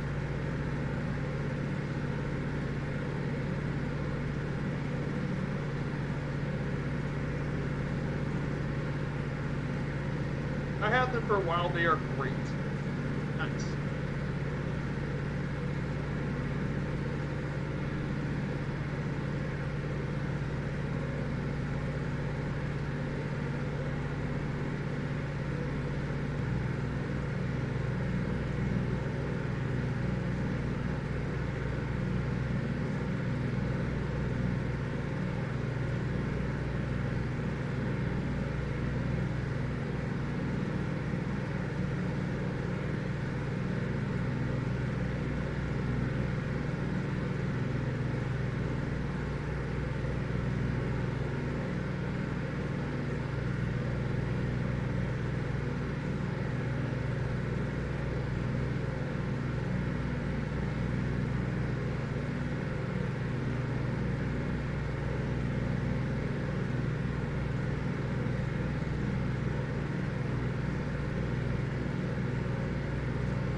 For a really complex sweater setup, I use Rex, but for a quick setup, these settings are fine. No worries. Like I said, I don't remember what weather they had, so I'm trying to base it off what I know.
Mostly summer and hot, I seem to remember. Yeah.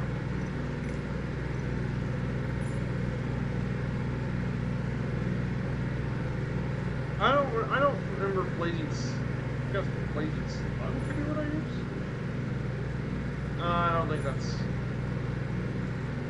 think it's like that.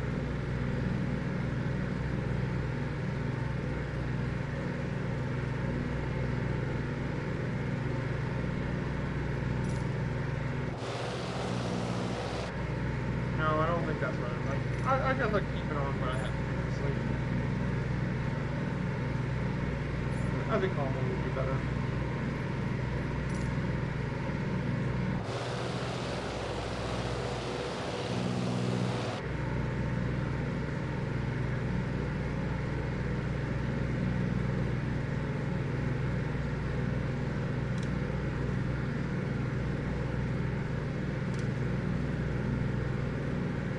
Now it says cleared up and mostly cloudless. Ah, got it.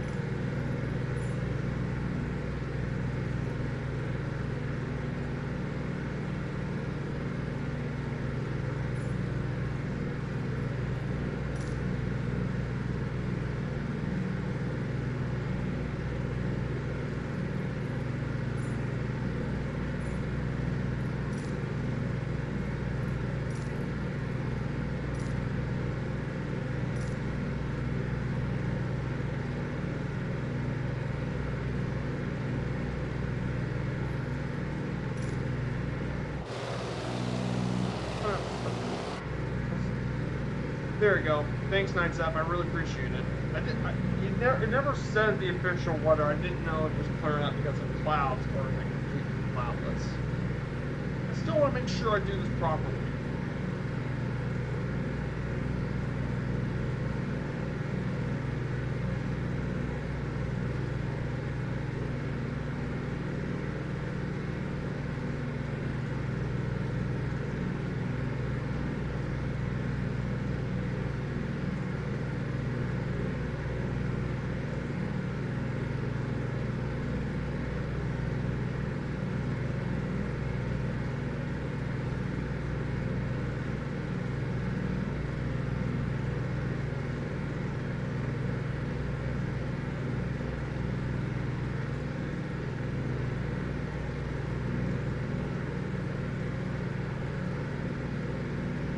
And sorry for if I got to put in the notes. No worries, Nights Up. Just no worries, Nights Up. You can just let me know through DMs and all that about the weather for the upcoming plagues. So I can change it on the fly. you don't have to worry about night stuff. If you forgot to put it in, just don't be afraid to let me know before I stream. I don't, like I said, it's okay to forget. Like, even the best of us do it, all right? But no problems. No issues.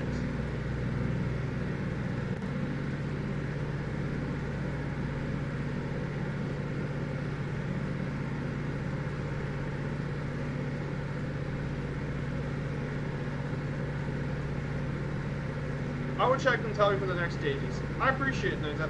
Thanks for letting me know. Now, for guys who's new, Night Zap has been the one who's bringing all the notes, and he's been the one helping me out, doing all the stuff with the flights.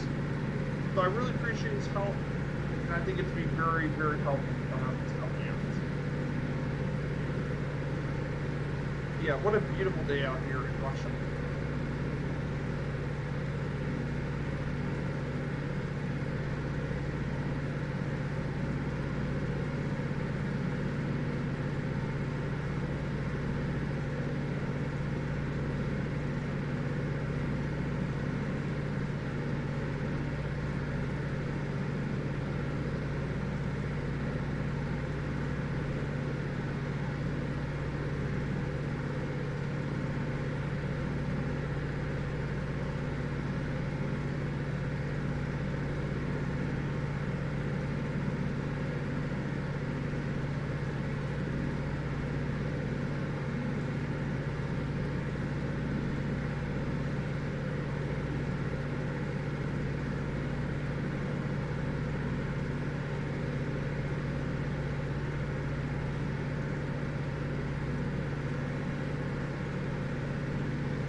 Myself to Dalmatian and Izmir airports from MM, and last one to FS Realistic for Christmas. Ah, cool.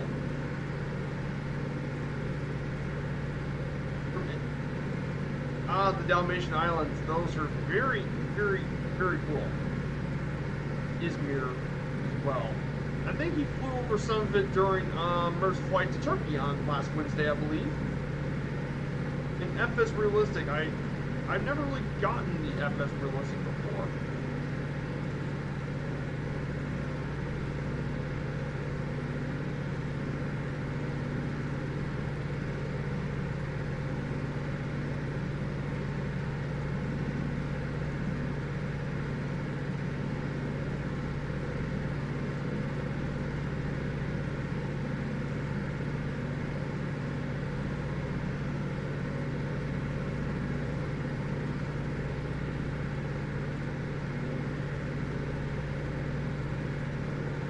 Yeah, remember Murph had Dalmatian in his fight last week? Yeah, I do. Yeah, that's what I saw.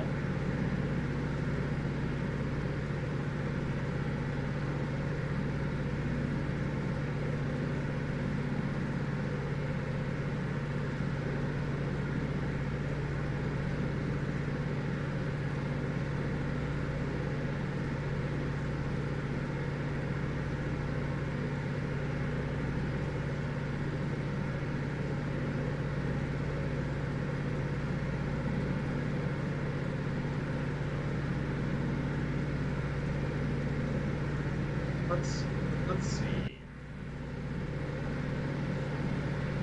We should be around 80 nautical miles from Kazan now, so I don't think we have to worry much about it.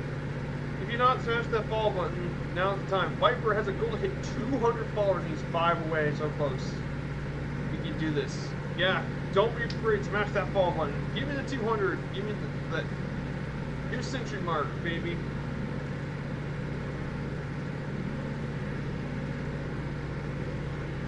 I appreciate your support, Phlox. Oh yeah, and don't be afraid to get Phlox shot fall. Phlox is an amazing content creator himself as well. And Phlox makes some really fun and interesting streams too. So please give Phlox a follow. He's been one of my channel's biggest supporters. So.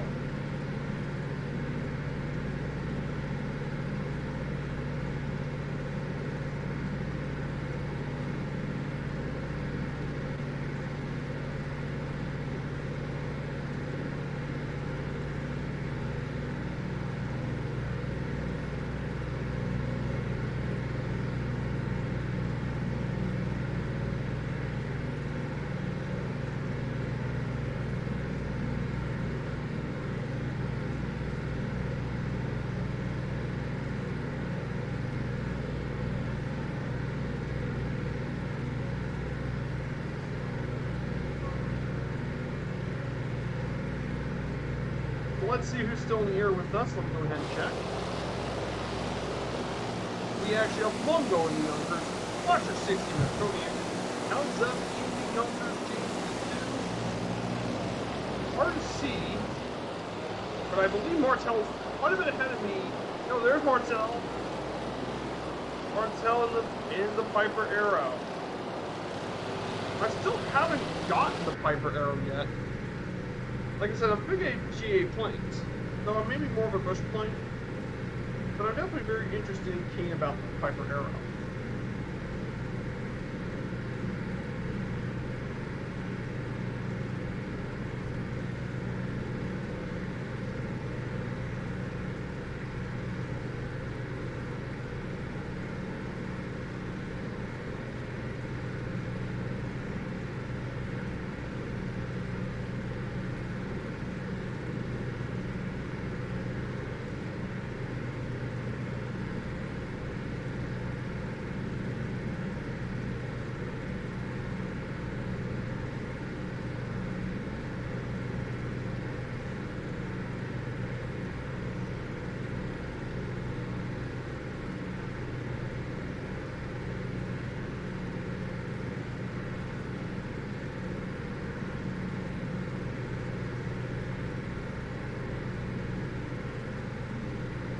So, if you guys don't mind, I'll be back. I'm going to take a bit of a quick bob break. So I'll be right back, alright?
Alright.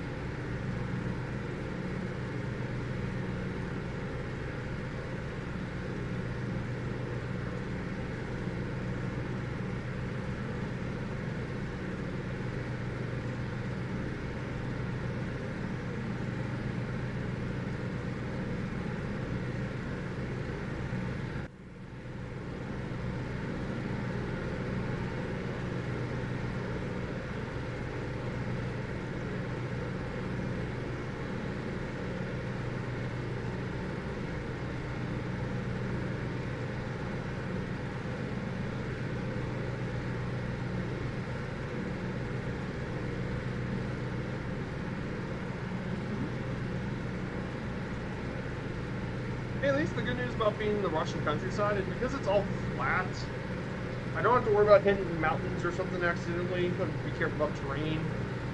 Pretty much nice and smooth.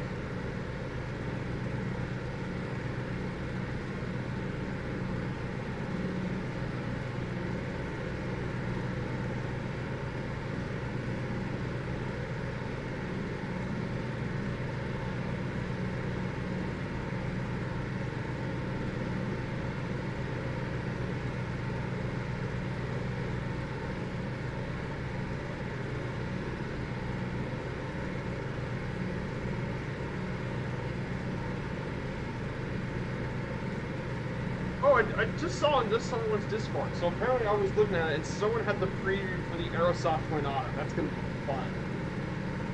These younger cruisers look real nice. I know. If I need to adjust the trim, all I need to do is just press the trim. That'd be easy. That's one of the reasons I love this plane so much, because it just trims so easily. It's such a great plane to trim.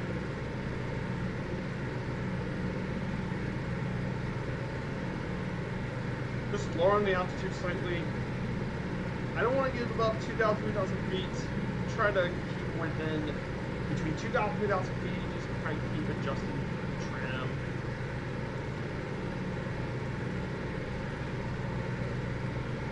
We're around 60 nautical miles from the city of Kazan. Let me just pull my nav out to remind everyone where we're at. So we're around 60 nautical miles from Kazan Airport. So we're not too far away from the actual airport, believe it or not. We're not that far.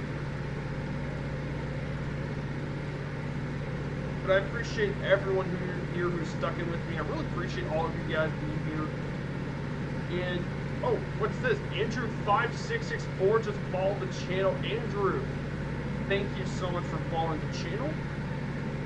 Andrew, I really appreciate it. Now, for you guys who don't know, Andrew's part of the Forder Learn to Fly community. I am now actually 4 away. Actually, no, I'm actually 3 away from. I'm actually 3 away from the mighty 200. 3 away.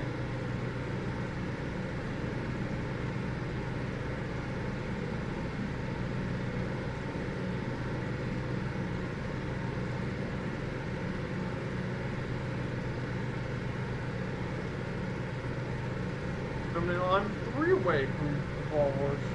3 away. I may get it. I may not get it in the stream, or I may get it on Wednesday.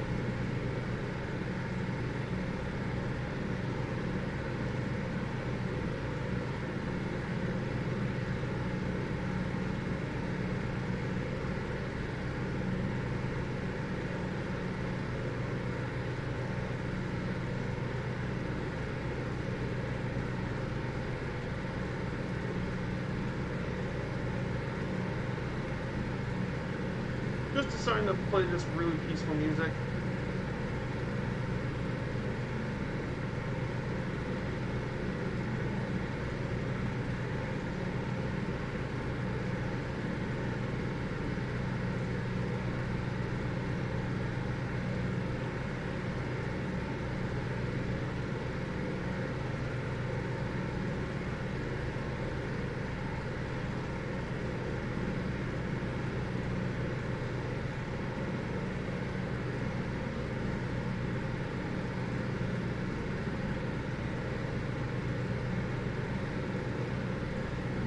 I wish I could help. But I mean, you're already here, Iceman, so you're always welcome. How many followers do you need to monetize to count? I've already got the affiliate, Mongo. I haven't got the affiliate onboarding yet. I haven't completed my affiliate onboarding. Once that's completed, you guys can be more than free to send subscribers and all that. I just still haven't gotten it set up yet. It's because I need to set up my PayPal and such. So once I get that set up, I'll get the Twitch monetization stuff, and then you guys will be free to do subscribing on that. So that's it. 16 nautical go. Thank you, Knights Up. I appreciate it. Yeah, we're around 60 nautical miles remaining, so I'm going to go ahead and talk about the last 2 topics for today. So the first topic is we're going to talk about the Volga River, the mighty Volga. Now, the Volga River is Europe's longest river. It flows through central Russia to southern Russia and into the Caspian Sea. It has a length of around 3,531 kilometers or 2,194 miles for those in the U.S. It has a catchment area of 1,360,000 square kilometers. It is widely regarded as the national river in Russia, and it has historically served as an important meeting place for various Eurasian civilizations during its time. The Kievan Rus, Tsar of Russia, Grand Duchy of Moscow, all those had a role in the Volga River. Now, one of the more interesting things about the Volga that a lot of people don't realize is that it has inspired me in Russian culture, literature, and folklore, as this river is referred to as the Mother of Volga as well. 4 of Russia's 10 largest cities, including Moscow, are located in the drainage basin of Moscow. In addition to those as well, there are other places including Kazan, Nizhny Novgorod, Yolonovsk, and Savona are all located around the banks of the Volga, and also Perm and Ufa there as well. But lots of very important cities, and Volgograd too, which used to be Stalingrad. Definitely some very important such as well. Some of the largest reservoirs on the entire planet are located in the Volga as well. Large amounts of reservoirs as well in the different Volga delta. Now, the Volga River has been around for over 9,000 years, for at least 9,000 years. It has supported many different industries, including bone antlers, arrowheads, spearheads, daggers, and more. They also used local forts during that time. This area has been inhabited by different Slavic tribes, the Biaks, Buzans, Finnic, Scandinavian, Baltic, Hunnic, and Turkic peoples have been around here. The Byzantine people had commerce throughout the entire Volga, and it has been a big part of Russia's history. During the Soviet era, dams were often built there, and it resettled huge numbers of people and destruction of historical heritage, including the town of Malanga, as that was used to construct the Ramensk Reservoir, the world's largest reservoir on the entire planet.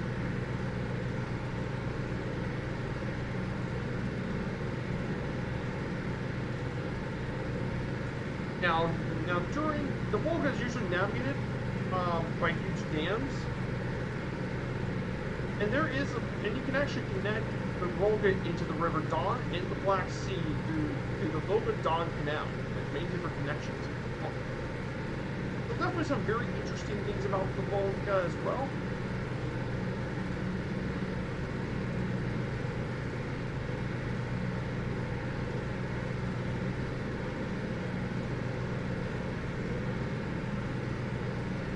So, in terms of river wildlife,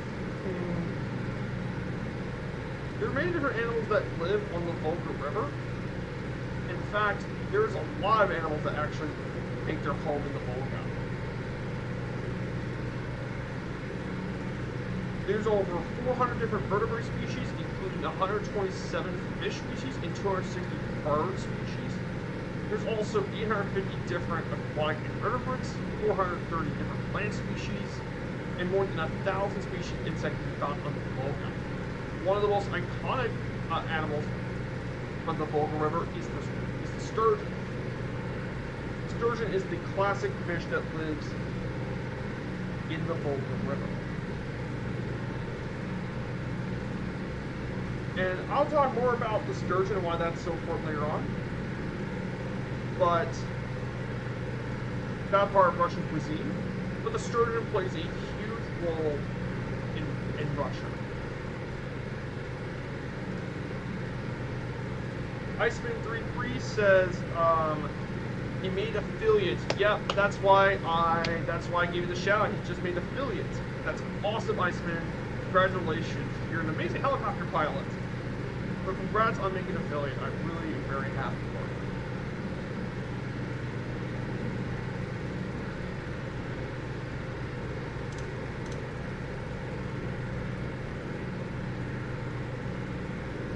That was some interesting stuff. And finally, we'll talk about the city of Kazan. Now, Kazan is one of the largest cities on the Volga. It is located it's the fifth largest city of all of Russia, and it's the capital of the Republic of Tatarstan, which is one of the republics in the Russian Federation. It is known for its vibrant mix of Tatar and Russian cultures, and this goes way back to the Middle Ages.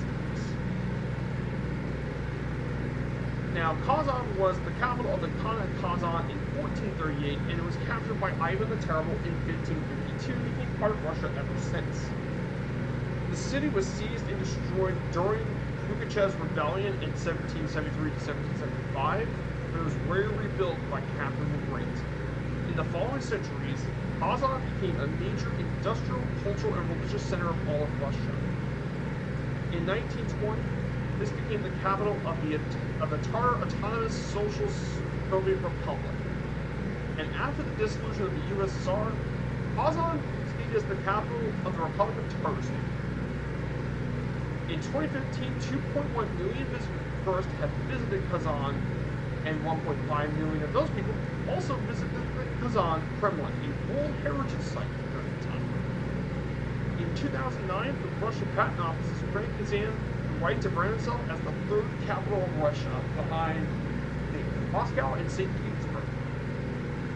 And it was even known as the sports capital of Russia, as it was one of the host cities of the 2018 FIFA World Cup. There's been a lot of really cool things about the city of Kazan to talk about as well.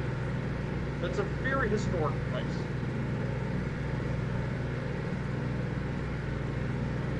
As well. Now, some notable Kazan landmarks. Obviously, we have the Kazan Kremlin, which is...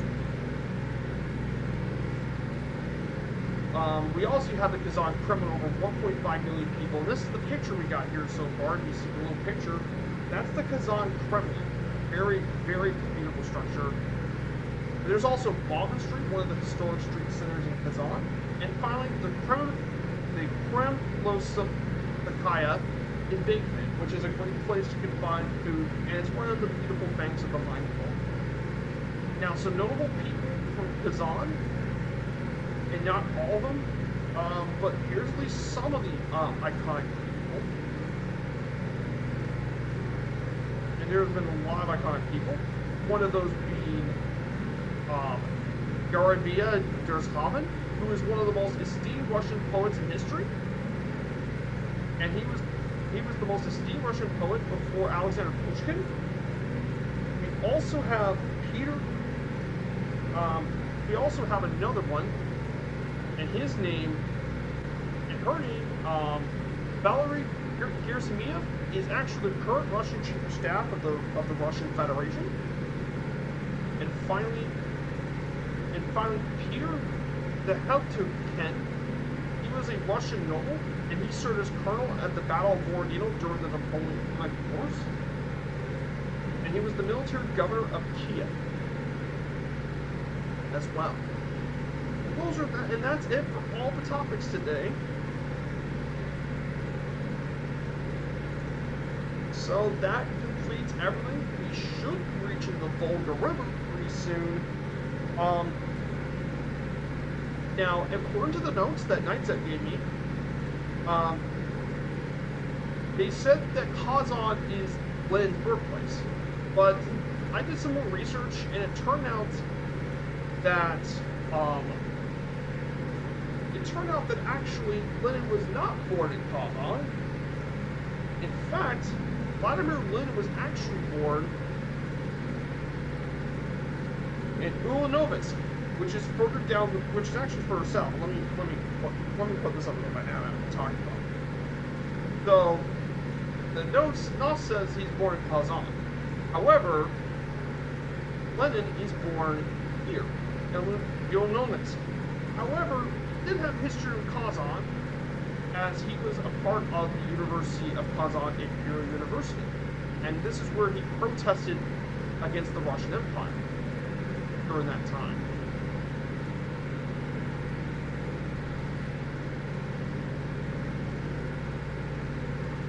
But he did study at Kazan University and all that, so he did have a connection to the place. Just he wasn't born from it. So it says here that once we get landed, we have an invitation. Once we land, we're going to have some tea and sandwiches on the Shady Terrace Airport. And once we land, we'll be able to continue the flight. So let's do that. Let's get ready to actually land this bad boy.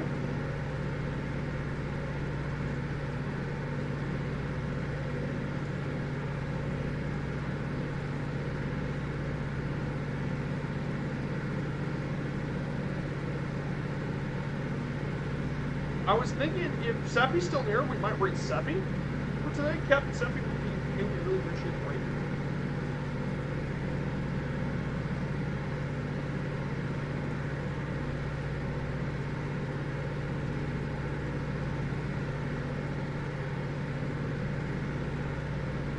I took that Lenin information from Nos, didn't check. That's nice. No worries, you took from the book. Don't worry about it.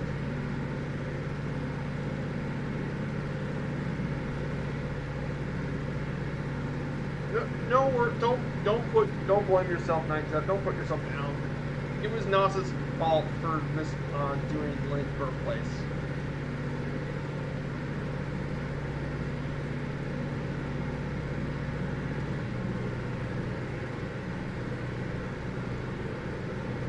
So the question is, what runway we're gonna land? I'll let pull up a nav map. So we're gonna land on runway 29. We're gonna land on runway 29. We're gonna.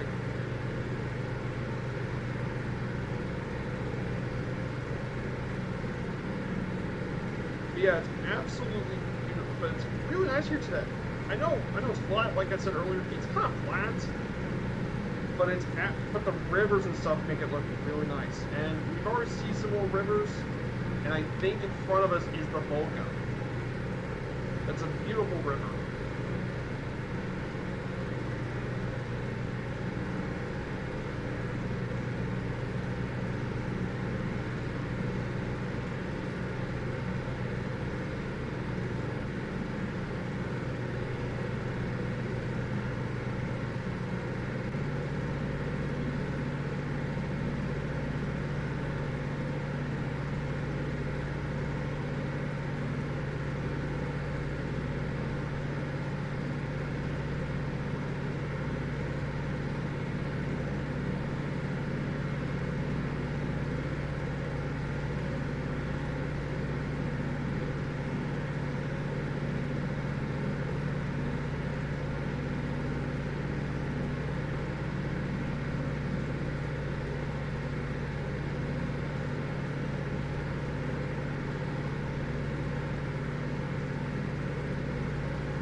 It is a big lake. Yeah, the part of the Volga at 10 o'clock was really huge. It is. Yeah, the Volga is massive. The whole river is it's not a lake, it's a whole river.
Bless you.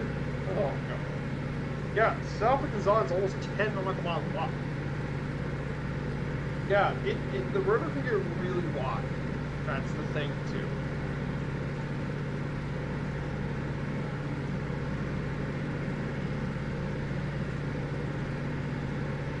So our fuel is looking great. 35 nautical miles. Yeah, 35%. That is more than enough fuel. We should definitely get across. But yeah, I'm really excited for the Twin Otter to come out. Another really cool turboprop push plane.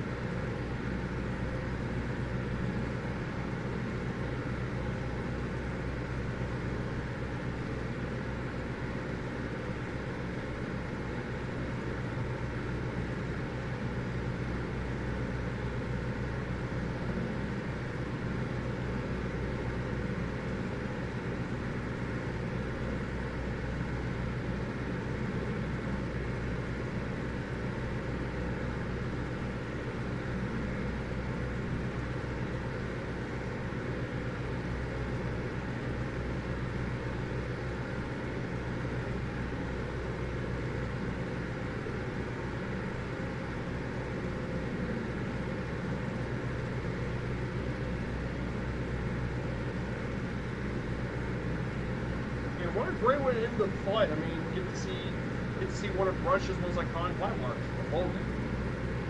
Now, some more information about Kazan, the Kremlin that was built here, if you guys don't mind. The Kazakh Kremlin was actually built between the 10th and 16th centuries. It was built on the behest of Ivan the Terrible on the ruins of the former castle of the Kazakh Khans. In 2000, it was declared as a World Heritage Site by UNESCO. Now, there's quite a few interesting things about it.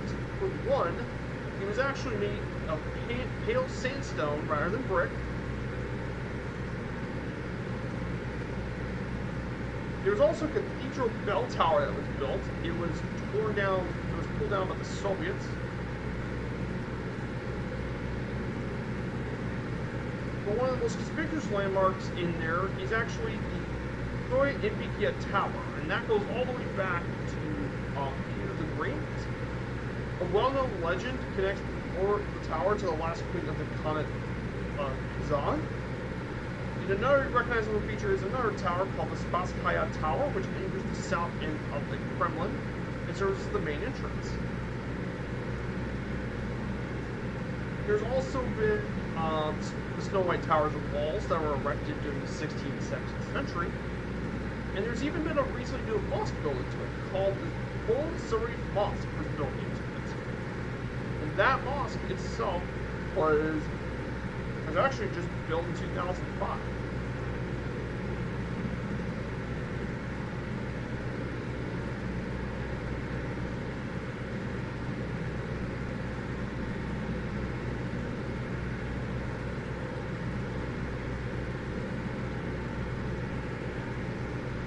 Cool. There's some really cool historical stuff about that the Kremlin. Cool. Kind of thought we would have a Twin Otter DC-3 by now. Yeah, it would, but I mean, between the holidays and all the sim update stuff, I don't blame you why they would not want to do it just now.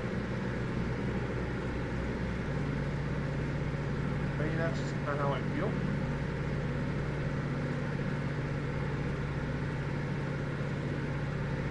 So here it is, guys. There is the Volga. There it is. There's the mighty Volga River. Europe's longest river. Flows into the Caspian Sea from central and southern Russia.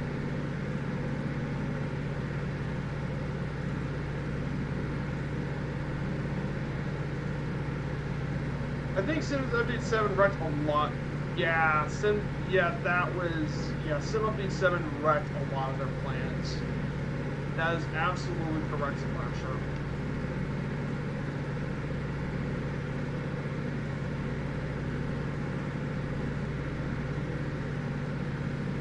It is absolutely beautiful, yeah. And there's going to be quite a few more interesting sites, Martel. Later in the journey, we'll be going through Um, we're going to be going through Iroresk, and we'll get to visit Lake Bikia, which is a massive lake as well. And then we're also going to visit China for a bit too. We get to visit Harbin, Beijing, and Beijing. So this would be a really cool flight as well.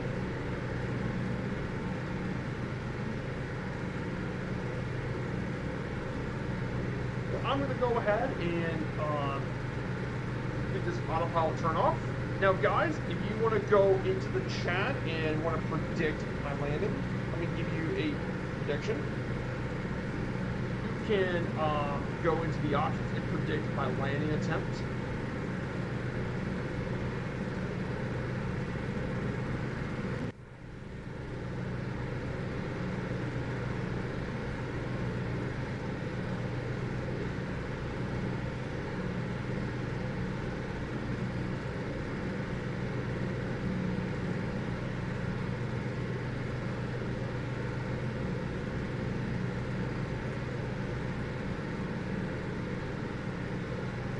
I believe they kept my here.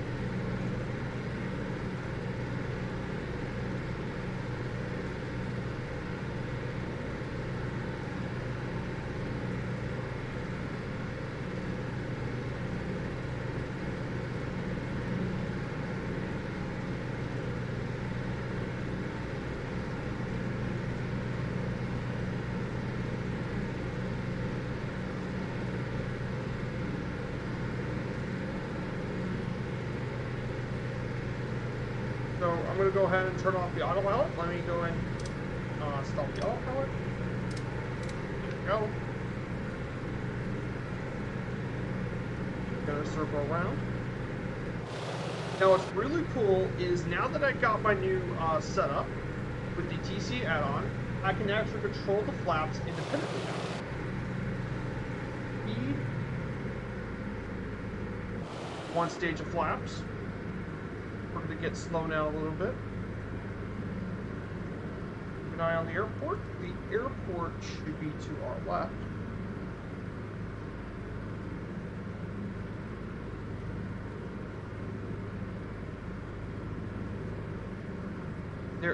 There's our airport right over here.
Kazan Airport.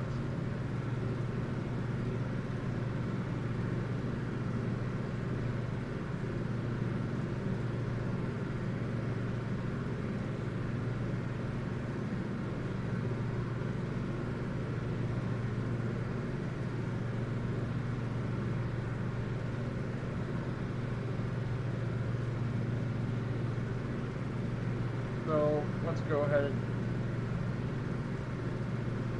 part of me wants to land straight in, but I'm not going to land straight in. I'm going to go around. Okay.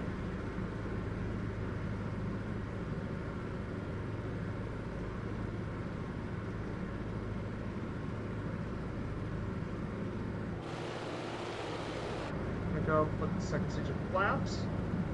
Now I'm going to go ahead and a little bit.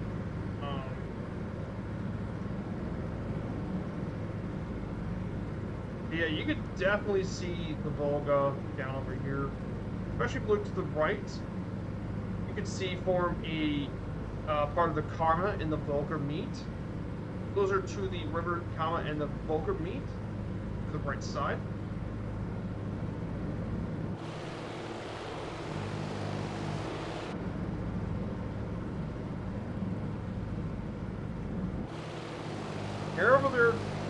Zep.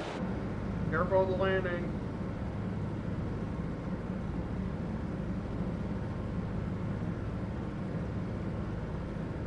Once we land, guys, we're gonna join Captain Seppi. We're gonna join his flight in the Congo.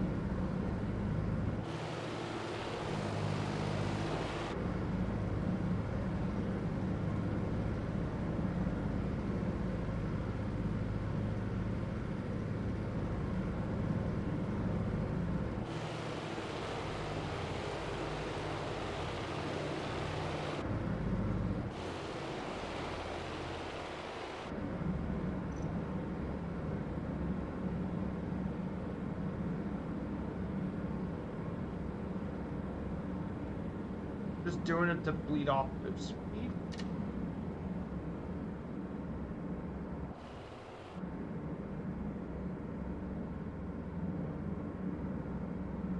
Final stage of flaps.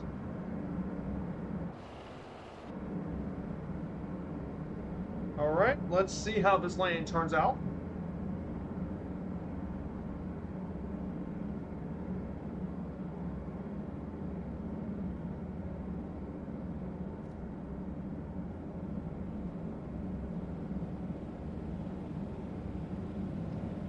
Get in there nice and slow.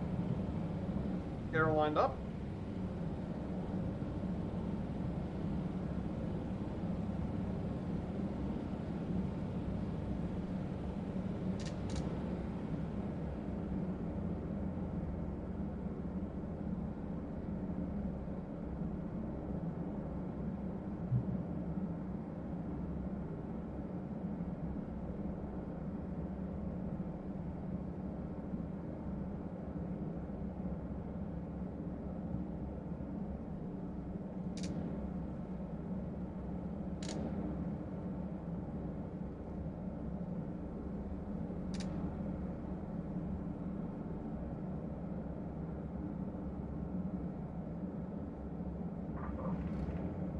Look at that, minus 116. That is pretty good at 56 knots. That, I'm gonna go ahead and put the thing. There you go. It should roll to a stop.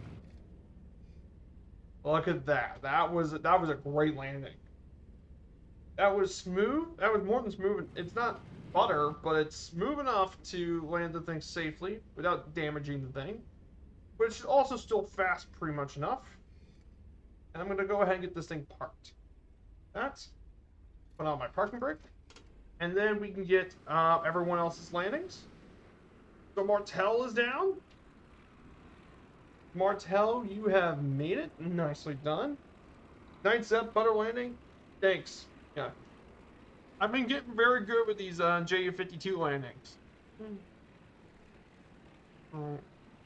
The key is to balance the trim with power, is to balance with trim and power. To every time I lower power, I increase the trim. That way I slow down the Ju-52. And you want to be a little careful with landing it. So there is Martel.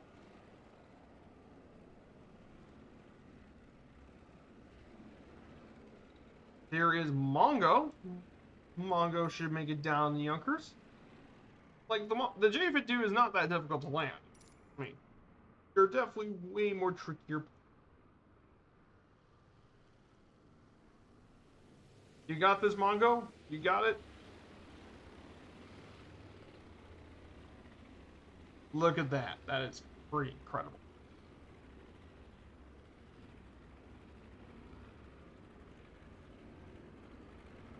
I usually went too fast. Like, the Ju-52 can take a bit of punishment, Night Zap. But the key for me, at least, is I keep a watch on my speed and trim, not to go slow enough that I don't have to.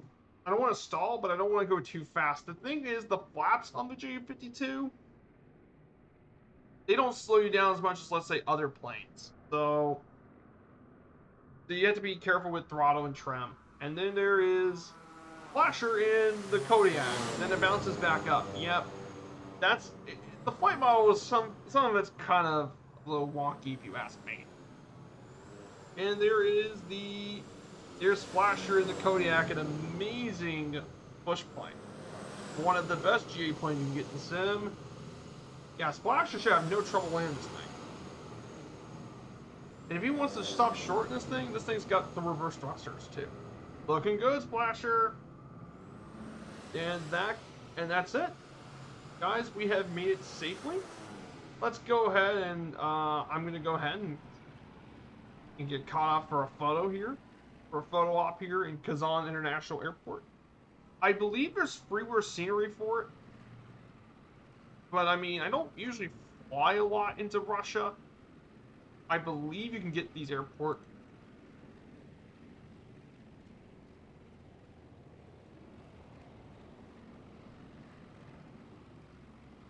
I believe there's one for flights in TL.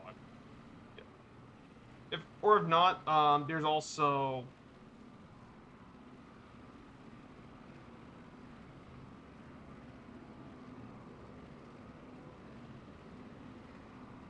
So let's see. There's Mongol. There's me, Martel.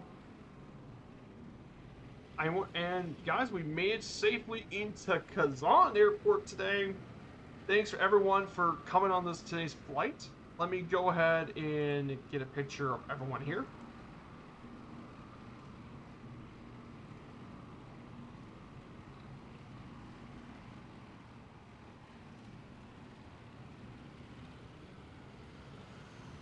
We're gonna wait for Zep to come. So I'm gonna go ahead. This has been a fantastic flight, everyone. Thanks for coming along for today's trip. So, some plans for coming up on Wednesday. Expect some flying along the south coast of Mexico. I was thinking about taking the Steerman actually for that flight. The first time I ever took that on the stream. And then next Sunday, I'm gonna show you off Sunday's flight. Next Sunday's flight plan. This one is going to be a long one. The longest by far on the journey from Kazan into Kurgan. Flying over lots of different places, including Yekaterinburg, which will be 566 nautical mile trip. That will be for Sunday's stream. It's going to be a long one. But each of these flights has built up my confidence for long range flights. So I really thank everyone here.